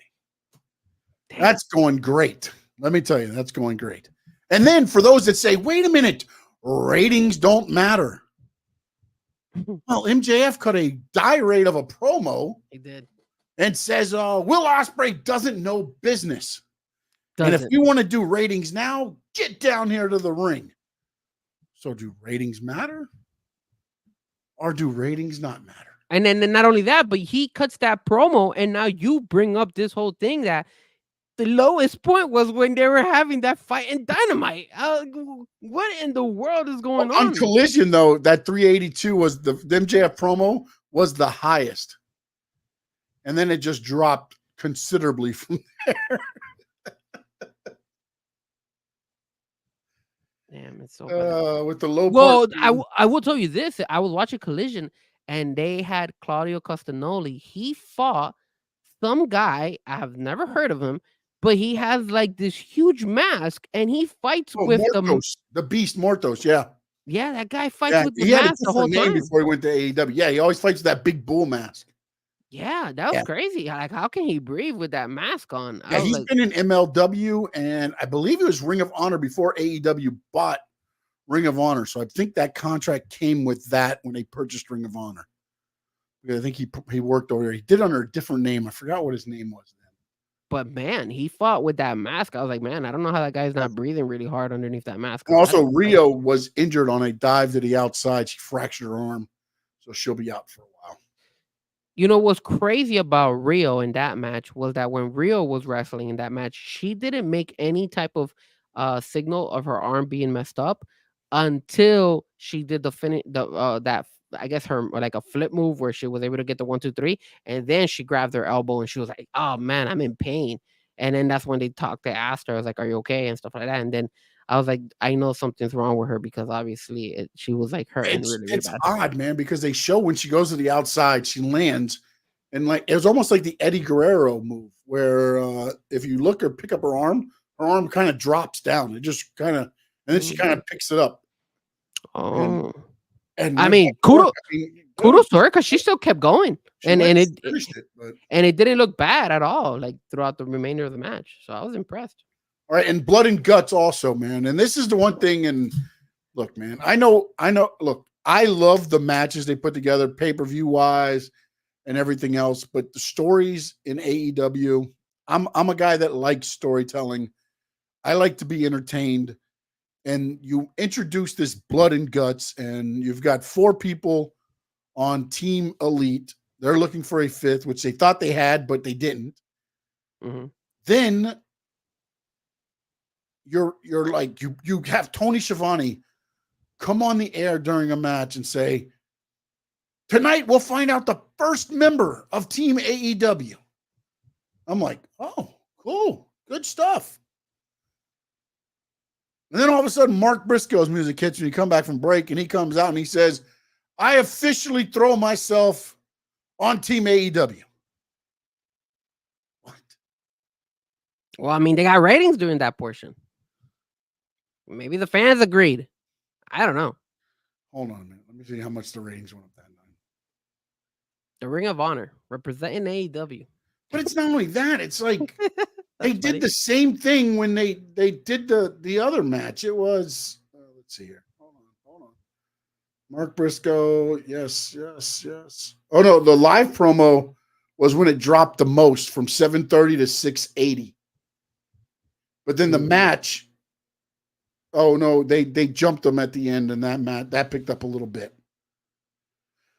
But like I have nothing against Mark Briscoe, man. And I love the fact that I know he's going to get thrown around and there's going to be collisions and falling off ladders and going through tables. But man, if you're going to do a Team AEW, do a damn Team AEW. I'm just tired of all of this. Like, I'm tired, bro. This is the problem, Sean. Team AEW is actually the Young Bucks, who are the heel in this story. Cody Rhodes, who's no longer in AEW, and this guy, Kenny Omega's in the hospital. Kenny Omega is hurt. So I get that, but why can't you look? Your faces of AEW right now. Again, this is where I go back to storytelling. What if you slow walked MJF as the the scumbag. But Tony Khan comes out and is like, looks, Swerve, you've got to be on Team AEW. Will Ospreay, you're going to have to find a way to coexist. And then, we have to find other, but an MJF also has to coexist as Team AEW. Make your Swerve then, no pun intended. But then, like, you slow walk it all the way up till then, and then have MJF turn on Ospreay and all them during this match and just leave. Well, the thing is that they don't even because then again, he's not killing somebody and taking everybody's blood. He just leaves, and it's like a scumbag move. You cheer him or you hate him, depending on what you want to do. Well, didn't Pac do that? I think Pac did that once too, in one of the Blood and Guts. I think it was Pac who walked out on Team A. I think Team AEW at one point in time. Probably. It's just like he just walked out. But you're right. You're right about that. But I mean, again, like we were talking about this off the air the other day. Is like, look at the disrespect that they did to Swerve on the flyer. Yeah, they did fix it though, by the way. Yeah, because Bully Ray and all of us started realizing, hey man, like for the love of God, like. And those that don't know, AEW sends out a flyer and it says the international champion Will Ospreay will be on the show. I forgot who was the other champion they introduced. They said Chris Jericho. Oh yeah, FTW champion Chris Jericho, women's champion, TBS champion Mercedes Moné. And also we'll hear talking Swerve Strickland. And we'll hear from Swerve Strickland. And it's funny because the funny thing about that is that you sent me that flyer and you told me what is wrong with that flyer. And I'm looking at the flyer and I go and I'm like, wait, hold on. Like everybody has their title name except, and I had not seen. Yeah, that's you didn't see. I saw from Foley when he said. So then when you said it and I was staring at it, I was like, wait, how come Swerve doesn't have a title saying heavyweight champion, like heavyweight AEW heavyweight champion? But I mean, if you can't even get that right, what do you expect? Things, little thing again, attention to details, man, and that's where I think a lot of the problems are with AEW. They see everything, match to match instead of being like, okay, what's our end game? And I think, look, they've done some things where, hey, what's our end game? And again, I thought the Adam Cole MJF thing was done beautifully. The injury to Adam Cole throws it off. I get that. You can't hold that against him. That was orchestrated good. Just bad execution on stepping off the ramp. And it changes things. And I get things happen like that. But like since then, I thought at Revolution, they started picking things back up. Yeah. And it felt like they did for a couple weeks. And then it kind of like, okay, we got our couple stories that we'll go with. And then everything else is just like this week on Dynamite. They have a global 4-way match out of nowhere. It's Claudio against Kyle Fletcher, against Pac, against who's the one of the Japanese guys? Shibata? No. Damn it. Now I can't think of who it is, but it's like, what? Like, where does this make sense? They just tend to really okay. So we got, hold on, I got it here. So it's Castagnoli and Kyle Fletcher, Pac and Ishii. Oh, Ishii, that's who it was. Global Glory 4-way. Yeah. I don't know where that match is coming from. It just does. And then it's like, oh, we're going to hear from Swerve Strickland. Also, I think, who else is on the... We're also going to hear from Will Ospreay. Yeah, we're going to hear from Will Ospreay. And we're going to get a double crowning championship ceremony, I think, with Mercedes Moné again. Because she got interrupted, I guess, the last time, or the 12 balloons they put up in the corners for wasn't enough. So they're going to have another celebration for Mercedes Moné. That the funny part about that is then that balloon ceremony, I thought they did it cool. I like the fact that they put the balloons there. That Britt stayed there. Yeah, that was good. Look, they're building that one right. They don't do right. I think they do some things well. The problem is when they do it like bad, it's just like, They just drop the ball from time to time with certain things. And then not only they miss big sometimes. Like it's like, oof. And then look, they put on here Chris Jericho versus Samoa Joe, but not any type of fight. It's a stampede street fight. Yeah, street fight, buddy. How are you gonna do that to the learning tree, bro? How are you gonna no, that's gonna allow the learning tree to interfere and help out Jericho. But my question is this: why is it Jericho? Yeah, don't push Jericho. Put Big Bill in there in the street fight, and then it only helps him. Yes, man. You don't need Jericho. Doesn't need to be defending the learning tree. I agree. There's people around him. It's like the Wyatt Six. You don't just get Bo Dallas. You don't just get this guy. You gotta earn your right to get the learning tree. 100%. You're right. Yeah, Like you're right. Brian Keith fed to him, and Joe chokes him out in like 2 minutes or something. Then it steps up to Big Bill, and it takes him a little longer. And then Jericho says, hey, you know what? You just beat Big Bill. You got your ass whooped. Will you get me right now?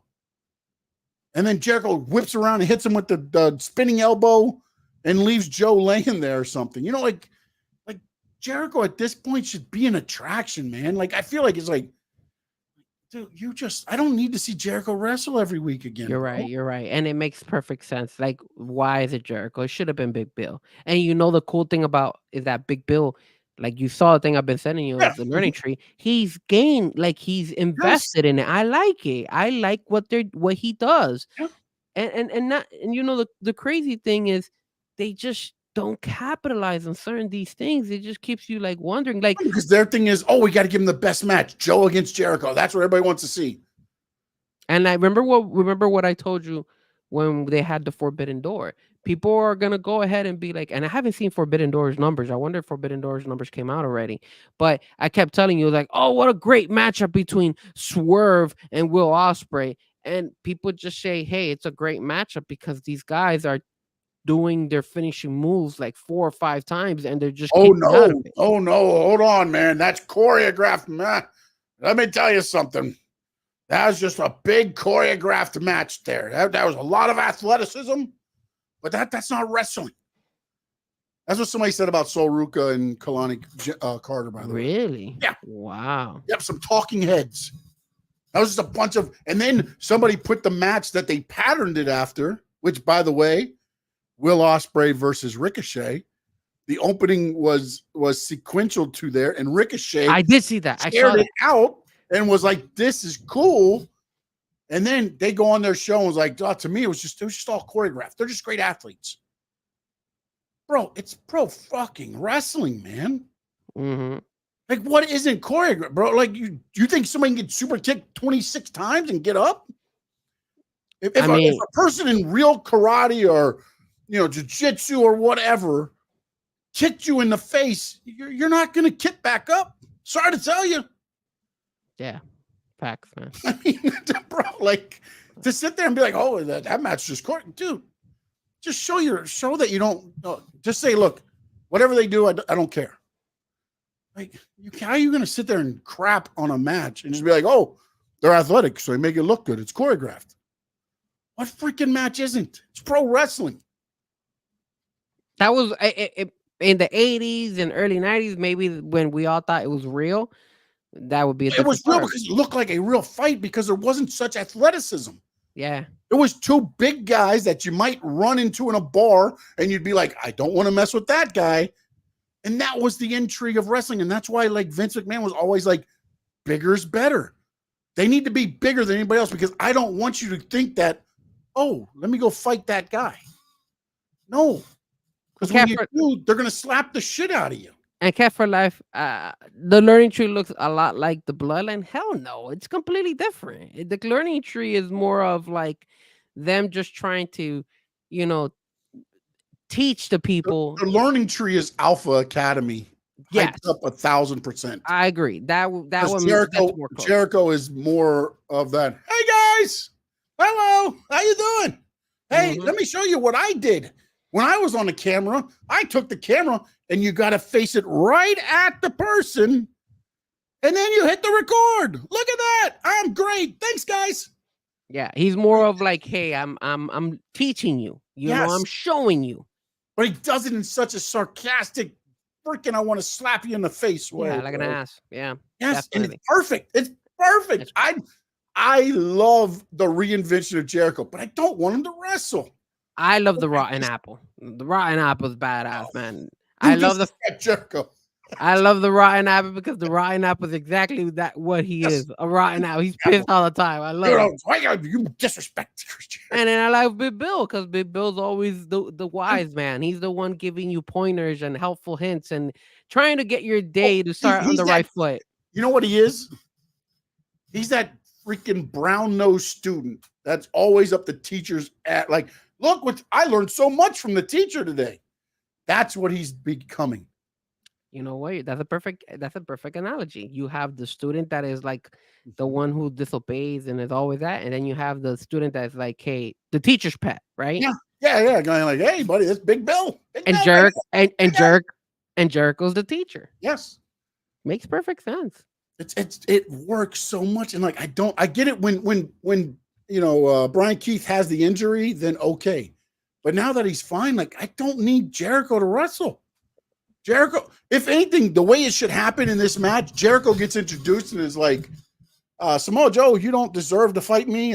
Brian Keith, you're gonna jump in. It needs to be changed. It can't be Jericho. Like, no. Hook just pinned Jericho, and then you keep it going, and you throw a fireball in Hook's face. Yeah.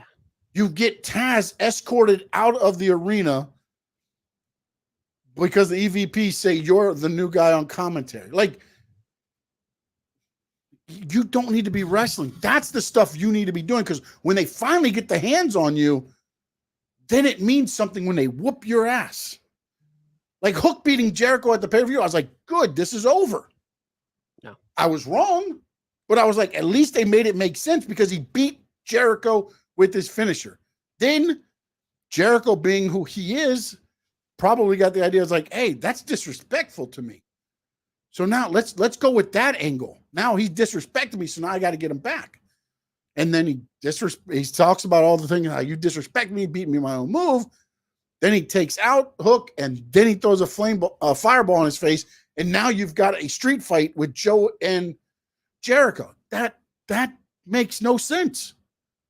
It should be one of the other two, and then Jericho can get involved, and then you take Joe out. Maybe you hurt his shoulder or something like that, but it shouldn't be against Jericho, is my only point. Is like Jericho should now be the attraction. Like, he's the champ. Like, you don't get a shot at the champ right away. You never do. Facts is the truth. It's just bad timing, bad decision making, and then like they have this guy running it like the general manager, and he sucks as the general manager. I don't know why they have him as the general manager. The guy, the what is his name? The one that's for Tony Khan. Christopher Daniels. And he doesn't do a good job as a general manager. They like he's only in there for storyline reasons. That's the problem. Like, if they put him in there as an actual, like, hey, he's got to make decisions on everybody. Look at the matches he only comes out for. It's in the storylines with the Elite. The only time he comes out and makes decisions.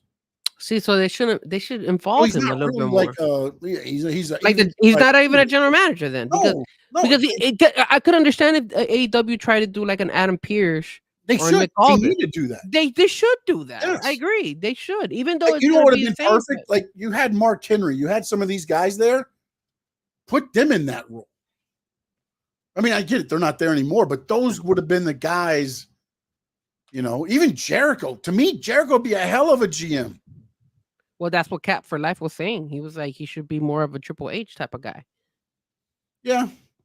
But I don't think Jericho needs to be a GM. Yeah, but Triple H becomes more of like the owner running the thing. I think like what Finn Sammy's saying, they need an authority figure, like what we're saying there.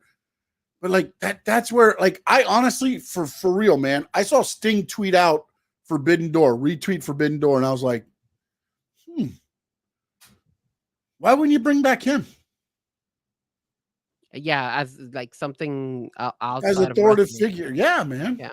Like, or, you know, again, but then again, now like he doesn't get involved. You need to have somebody, I think, that'll be more involved. I don't know who that person is, though. I don't know on that roster right now who you could make it be. And like you bring in Shane O'Mac, baby. Here comes the money. There you go. Money. And he is the new general manager for AEW. Shane O'Mac, baby. Here, Shane O'Mac. He doesn't have to go out there and wrestle because obviously he'll go tear his ACL or something. All he has to do is just be the GM. He can come out and he'd be like, the name on the contract does say McMahon, but it says Shane McMahon. There you go. Just like he did in there. Rikishi and AEW or WWE is a wise man. Could have, but see, man, the more like Rikishi's been very heavily involved on social media. He took the picture with Paul Heyman at the at Sika's funeral, but I'm wondering if he doesn't end up becoming per se the wise man or some type of thing on Solo's side. Remember, that's Solo's father with Jimmy and Jey Uso. Like, you could end up working that in. I don't think a wise man role, but Rikishi could still be an integral part of, I don't know what they call like the elder tribes. I don't know what the elders are called in the culture or anything like that, but I could see him becoming something there, man, because now there's the I don't know if you guys have ever watched Women of Wrestling. Wow. The Women of Wrestling. I think AJ Lee was involved in that, or at the time, I forget what her actual name is, but they had the Tonga twins on there. And they've been posting a lot about WWE. I just don't see WWE bringing in Rikishi. They could, if they wanted to bring him, they would have already brought him. And I think somebody had asked him before, and he said, "Yeah, he contemplated of it, but then he kind of like stayed away." So I don't see. Yeah, I mean, it could throw a divide because again, now if he goes with Solo, he's going to be against Jimmy and Jay. Like, you know what I'm saying? Like it becomes like. Like, that's the thing about this whole thing with the bloodline, that it blurs the line on reality. Right? I mean, and if you watch the WrestleMania documentary, I gotta watch it. That's all they did. All they did was blur the lines on everything. Like, you're looking at it going, I know this isn't supposed to be happening like this, but you're watching it happen, you know, and the final boss. And I know everybody's seen the meme now when The Rock's sitting in the thing and he was like, and I said, do this, and we're off to the races. And Finn Sammy, it makes a good thing where he says he did it for The Rock. And I'm still waiting, by the way. I'm waiting for Solo Sikoa to say, I did it for The Rock, because that would be the longest storytelling angle ever. Yeah. If Rikishi did it for The Rock, and then his son many years later comes back and does it for The Rock. The only thing I hope is that he doesn't get pushed off the Hell in a Cell into the hay like Rikishi did. Yeah. Yeah. I was thinking, and I know we're going to lose some fans again, but going back to the AEW. Oh, Jesus. I tried to get away from it, guys. I tried to help you out. No, go ahead, man. What about if you put Dustin Rhodes as like the GM? Would that work? You know what? That would work. And then you got the Rhodes kind of angle there to where Cody was one of the original EVPs. You could blur a little bit of the lines there, work it that way. That would not be a bad idea, actually. I'm just thinking of like somebody who's been in AEW for a while. And he can still get physical. That's the other part about this is it needs to be somebody like, because again, Adam Pearce, if you watch at the end, he tries to physically push it and he takes the elbow. I think you need that. You need that like person that can get involved. Yeah, because Nick Aldis does it too. I'm saying he's got to pick up people and body slam them and everything else. But he needs to be able to get involved to where, you know, it makes sense. Like, oh, this guy's an authority figure. It's not just, you're going to do it because Tony Khan gave me a title. No, you know, and I think Dustin would be a perfect actually for that, which is why it'll never happen. They will give it to Leo Rush. Leo Rush will be the authority figure. Randomly. That's crazy, bro. But yeah, man. I mean, I was just thinking about it when we were talking. I was like, man. Yeah, no, there's a guy, because I was trying to think. I was like, Jake the Snake in a way, but then I think that's a little bit too, like he's better on that Arn Anderson style on the sideline, throw a clothesline every once in a while, trip somebody, you get to see it every once in a while. Whereas I think with the authority figure, again, I like the Christopher Daniels role if they expanded it. It seems like it's just a storyline for the Elite. Like every time the Elite does something, then he comes out to be like, not so fast, my friend. We're going to do this because Tony Khan said so. And I still think, like, Tony Khan, if you want to change some shit, buddy, change your look. Throw on some leather or something, man. Slick the hair back. Go heel, TK. Yeah, I'll never do that. Heel. In this blood and guts match, if you got any huevos in you, cost Team AEW the match, team up with the Elite. That is so true. He has here we go again, where we had all this built up before, and now. But again, this is where we talk ourselves into stories that they don't tell, but we feel like you should do this or something similar, or something. Because this is what. But something this different. Is what, this though is to me is what they as a whole should be talking about more than just being like, "Hey, Swerve Strickland versus Will Ospreay. It's a hell of a match." Yeah, it is a hell of a match, but let's give them a reason to get to where they're going to get to, other than that. Hey, they got it passed, and not only that, it's like, but you're also making their brand even bigger because now a lot of fans know who MJF, a lot of fans know who Will Ospreay are. But if you're able to build a story and get more fans invested on it, they're gonna blow up to the point where you're like, man, like. No, it's what they did with Darby and Orange Cassidy when they first started AEW. I've told this story a couple times. I was like, there's no way I'm going to believe in this damn guy that wears sunglasses and denim and taps guys on an ankle. Then he got in the feud with Chris Jericho, and Chris Jericho built him up, and they did all this stuff. And I was like, okay, I got it.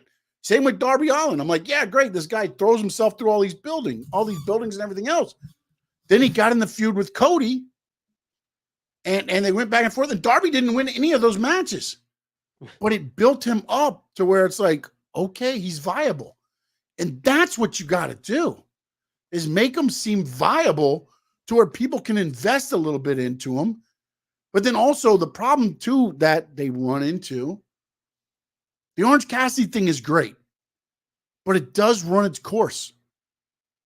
You can't be the champion for 197 appearances in a row before it runs its course, man. Like, you have to know when, at least take the belt from them, have them chase it again, which they did at one point, but then they put it back on them again for another 100 days or 100 appearances. So it's like, man, and then they split them up. They now you don't have. I don't think the feud anymore with No, they put him with the conglomeration. Him, Mark Briscoe, and Kyle O'Reilly. They should be with the Wyatt Six because nobody wants them. No, and then you saw Will Ospreay going ahead and hugging Don Callis and saying, "Hey, I want to do this on my own." I don't remember if that was this past Dynamite. No, that was this past Dynamite because Don Callis said, "Hey, I'll do it. I'll do this favor for you. But down the road, if I need a favor." And he said, okay. And then he tells Kyle Fletcher, let's go. And Kyle, and he shook his head at Kyle. But they don't develop more from there. Like, okay. No, and like Trent Barrett has been this mad thing and he's never done anything. Nothing. Like, what this dude, like, oh, I can't stand Will Ospreay. Can't stand Will Ospreay. Go away. Okay. All right. Which makes no sense. I mean, it's all over the place, but that's why they're getting the ratings that they're getting, man. It just sucks because at the end of the day, it's just tough to follow, man. It's gonna cost them in the end of the day. Watch, and I understand Tony Khan has a lot of money, but yeah, but look at can't be running a bit. 5 guys you've signed.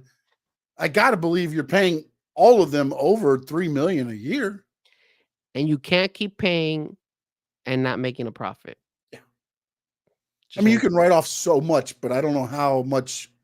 Again, I've never had the money they've had or the businesses they've had to where I know, but like they said, I mean, and again, if you've watched Who Killed WCW, they said a lot of times that WCW, even when they started making money, they were taking the profits from WCW and putting in other departments to make sure WCW didn't turn a profit, because then they could write it off. Yep. So again, how much is, God damn, Chad's on another cruise? This freaking guy, man. What does he live with the mermaids? Chad, man, that's intense, man. Chad going all day. And the other thing is, if you guys didn't watch Who Killed WCW, that's a really good documentary.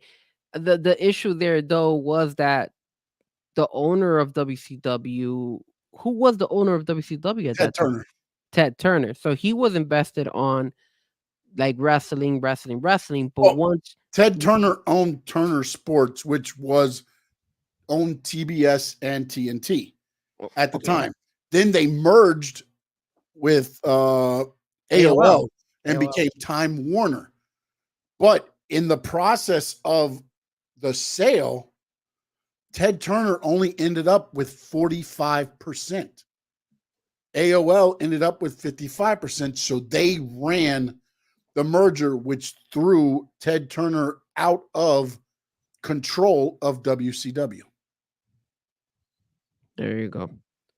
But so and then nobody else wanted wrestling. So and then also, in a way, downfall was that there was just no, they were losing their, they wanted to get them out of TNT, right? Like they wanted to get them out of there. So then after you lose your network television rights, there's no, where do you go? Well, the thing was, Eric Bischoff was minutes or hours away from buying WCW. He had people lined up. They were Vegas guys. They were going to film it. They had a location already. Yes, true. And then hours before, he gets the call saying it's done. And he's like, it's done?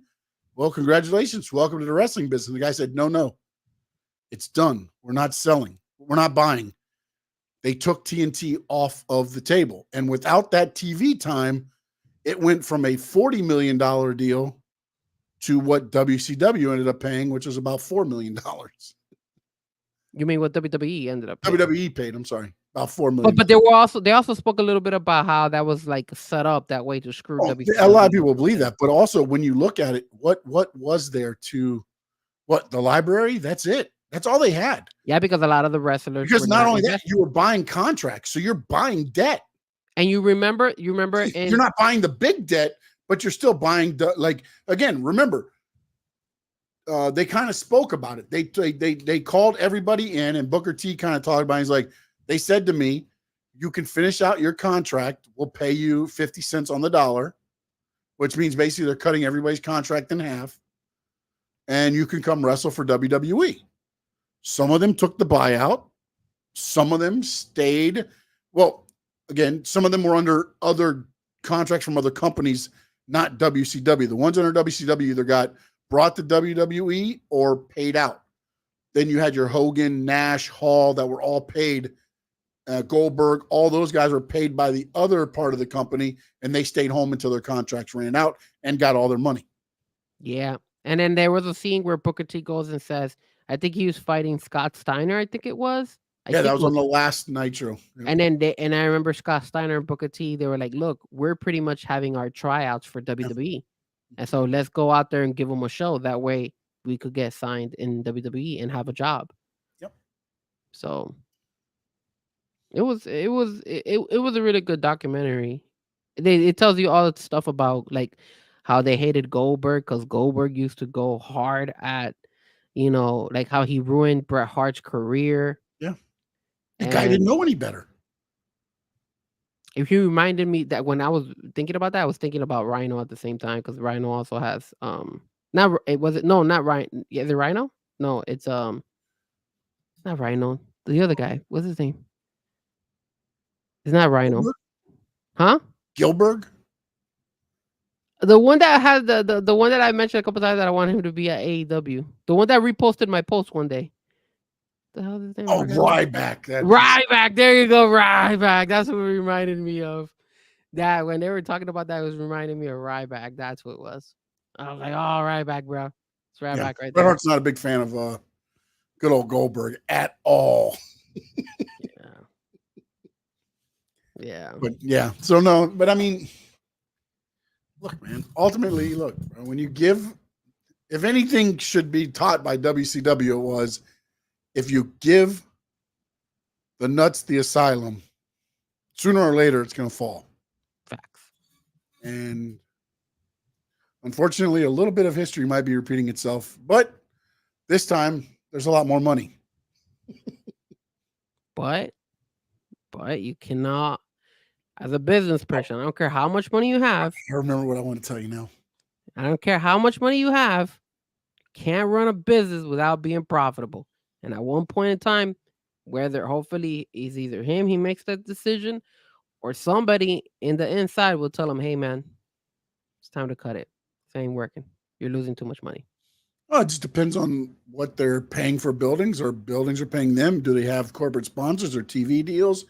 Again, they dropped Bleacher Report, I believe, and now they've got a whole bunch of like YouTube and everybody else now. So it depends what those deals are too as well. So there's other revenue coming in. Yes, ticket sales are not the greatest thing, but here's my idea for you. And this is what I thought with Tony Khan. What if he took Ring of Honor and AEW? Hear me out, because you know he's the owner of Fulham. And the reason they go to Wembley Stadium is because that's their big event, which other big events happen in the soccer world, I believe, in Wembley Stadium. What if they started doing relegations? You don't win enough, you go to Ring of Honor. Work your way back up. That's not a bad idea. Turn it into soccer, man. Like again, that's what his background is, man. Yeah, that's not a bad idea. Like, you had your rankings, you had your wins and losses, which apparently went bye-bye again. I don't know. Yeah. They really haven't done anything with them or anything else like that. But again, just make it make sense sometimes, bro. That's the gist of everything. Like everybody knows what wrestling is. Don't try to pull it. Don't try to make it the best show. I get it. Some people like just watching matches. Then change your business model to be just weekly pay-per-views and sell it for $9.99 a week, like TNA did at the very beginning. When they first started, it was a weekly pay-per-view at the Nashville Auditorium or Nashville Fairgrounds, and they ran it for $9.99 every Wednesday at 8 o'clock. They did like basically a pay-per-view. Yeah, but that $9.99, and how then long does that last? They did it for almost a year and a half before they got the Spike stuff and moved up into the TV. Damn, but I'm not saying they had, blockbuster sales and everything, but the one thing they did do is, R-Truth became their first champion at the time. At the time he was Ron Killings. They would bring in, at the time, let's see who showed up. Well, Dusty was a special guest. Like, they would bring people in, surprises every pay-per-view. They brought in Vince Russo the one time, and then Dusty feuded with Vince, and they blurred the lines of things that were happening. And then they brought in, right when they started going to Spike, they had brought in Road Dogg in them, and then it went over to the TV. And then that's when they became VKM, which was him and Billy Gunn. They became VKM, which is Vincent Kennedy McMahon. And they called out Shawn Michaels and Triple H and wanted to fight them. And that's when they were in their bad points of life. So, No Doubt says your last name is Dirty Boy. Don't try to French it up. What? I don't know what that means. What did I do? What am here? No, but you can run a passion project without making money.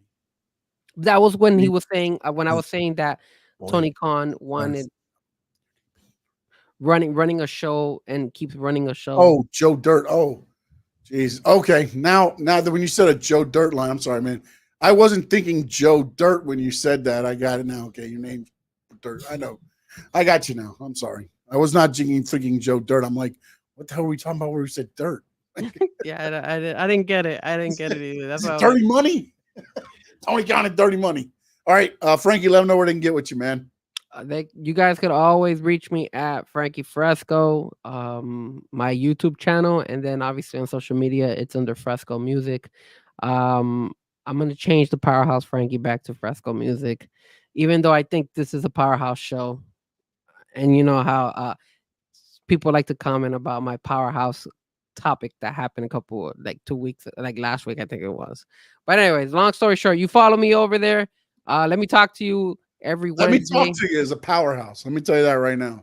That is a powerhouse. Buddy. Let me talk to you. I don't think we're gonna do it tomorrow because obviously we have the Columbia game, so we won't be able to do Columbia, it. yeah, exactly. I'm sorry. But see, look at the bilingual Sean. I love it. But I'm gonna see if I could do it on Thursday. If we don't do it this week, then we'll obviously do it next week. We still have a lot of content. Plus, on top of that, man, Columbia makes it to the final. Oh, sir, Brooklyn, baby. I will be at the final. I don't know where I'm getting the money from, but I will be there. We'll fly a drone over the building. We'll put you in a little hot air balloon or something. You know, the tickets went down, but because Argentina's winning, I wouldn't be surprised if they go back up. Can I tell you something that happened? This is not breaking news, but just in case anybody that's in the Euros is thinking about anything. When's the Euros final? Sunday. Spain captain Alvaro Morata. Alvaro Morata. Wasn't even close on the first name either. Okay. He suffers a knock after security guard slammed into his leg while pursuing a fan on the field. Oh, that's what happened. I but saw it should that have been on the pitch. Yes, I did see that. Not a field. It's a pitch, people. Come on, ESPN. Be better than that 4 letters. Fox blocked that scene because they don't like showing fans when they run into the field. So they have that. Yeah, apparently security guard took out the captain. You want to know what's crazy? I don't know if you ever heard this story. There was a guy who does betting on the Hard Rock, right? And one of the Hard Rock things was like, does a fan run out to the field?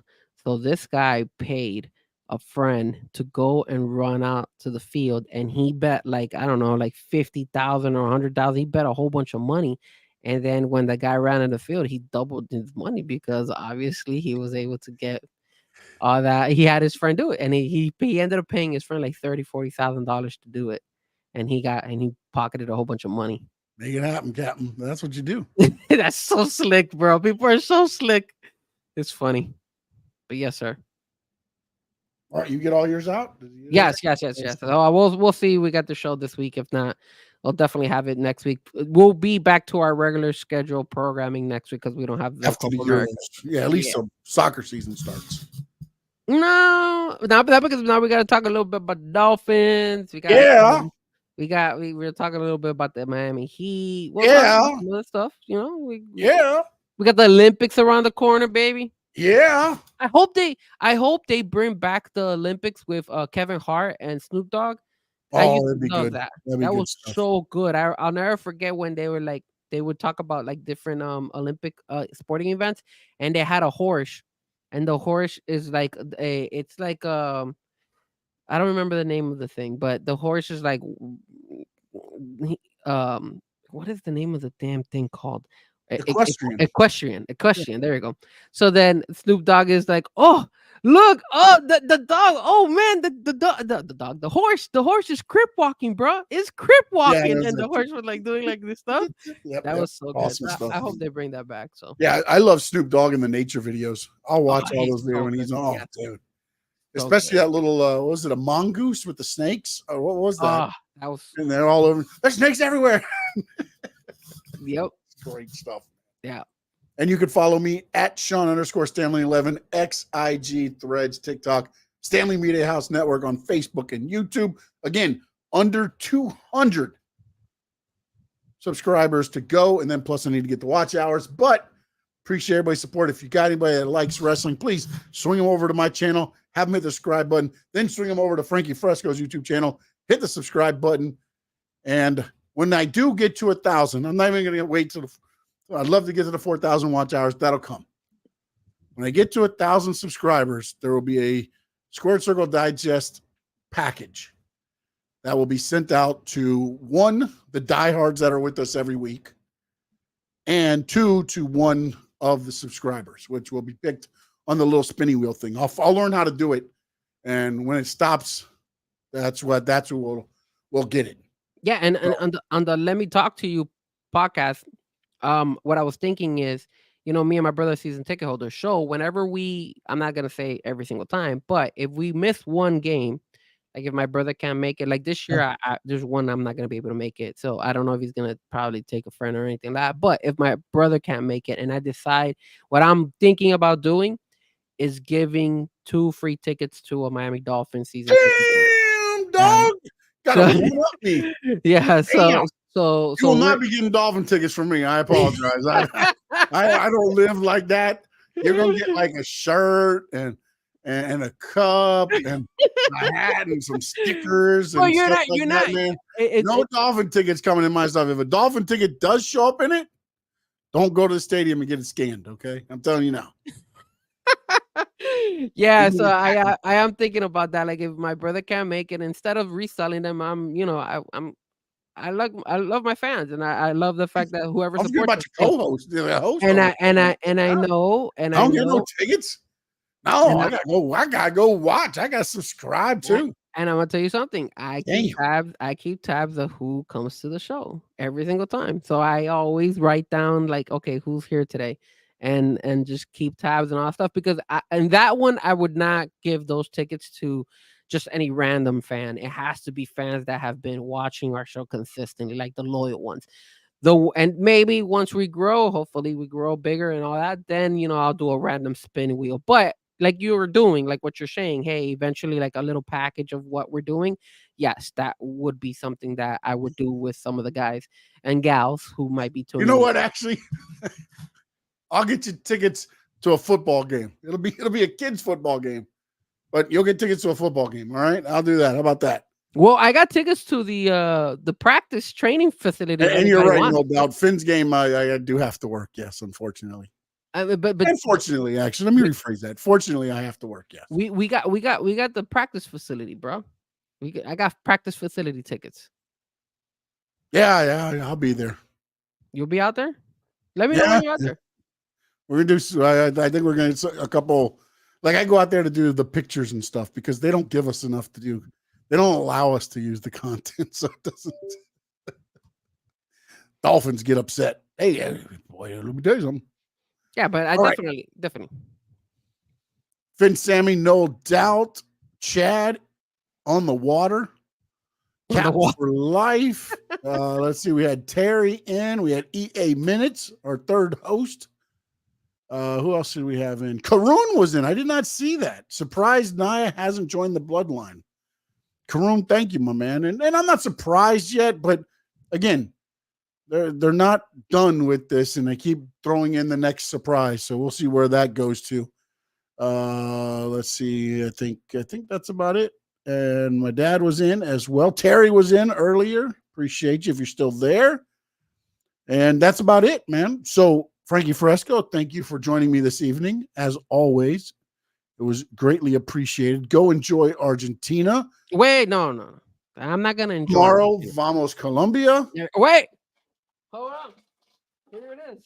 Look at this. Right here, baby. Right here. Colombia all day. The MJF scarf, but Colombia vibes. Hold on. I got more stuff. Hold on. I got you right here. Right there.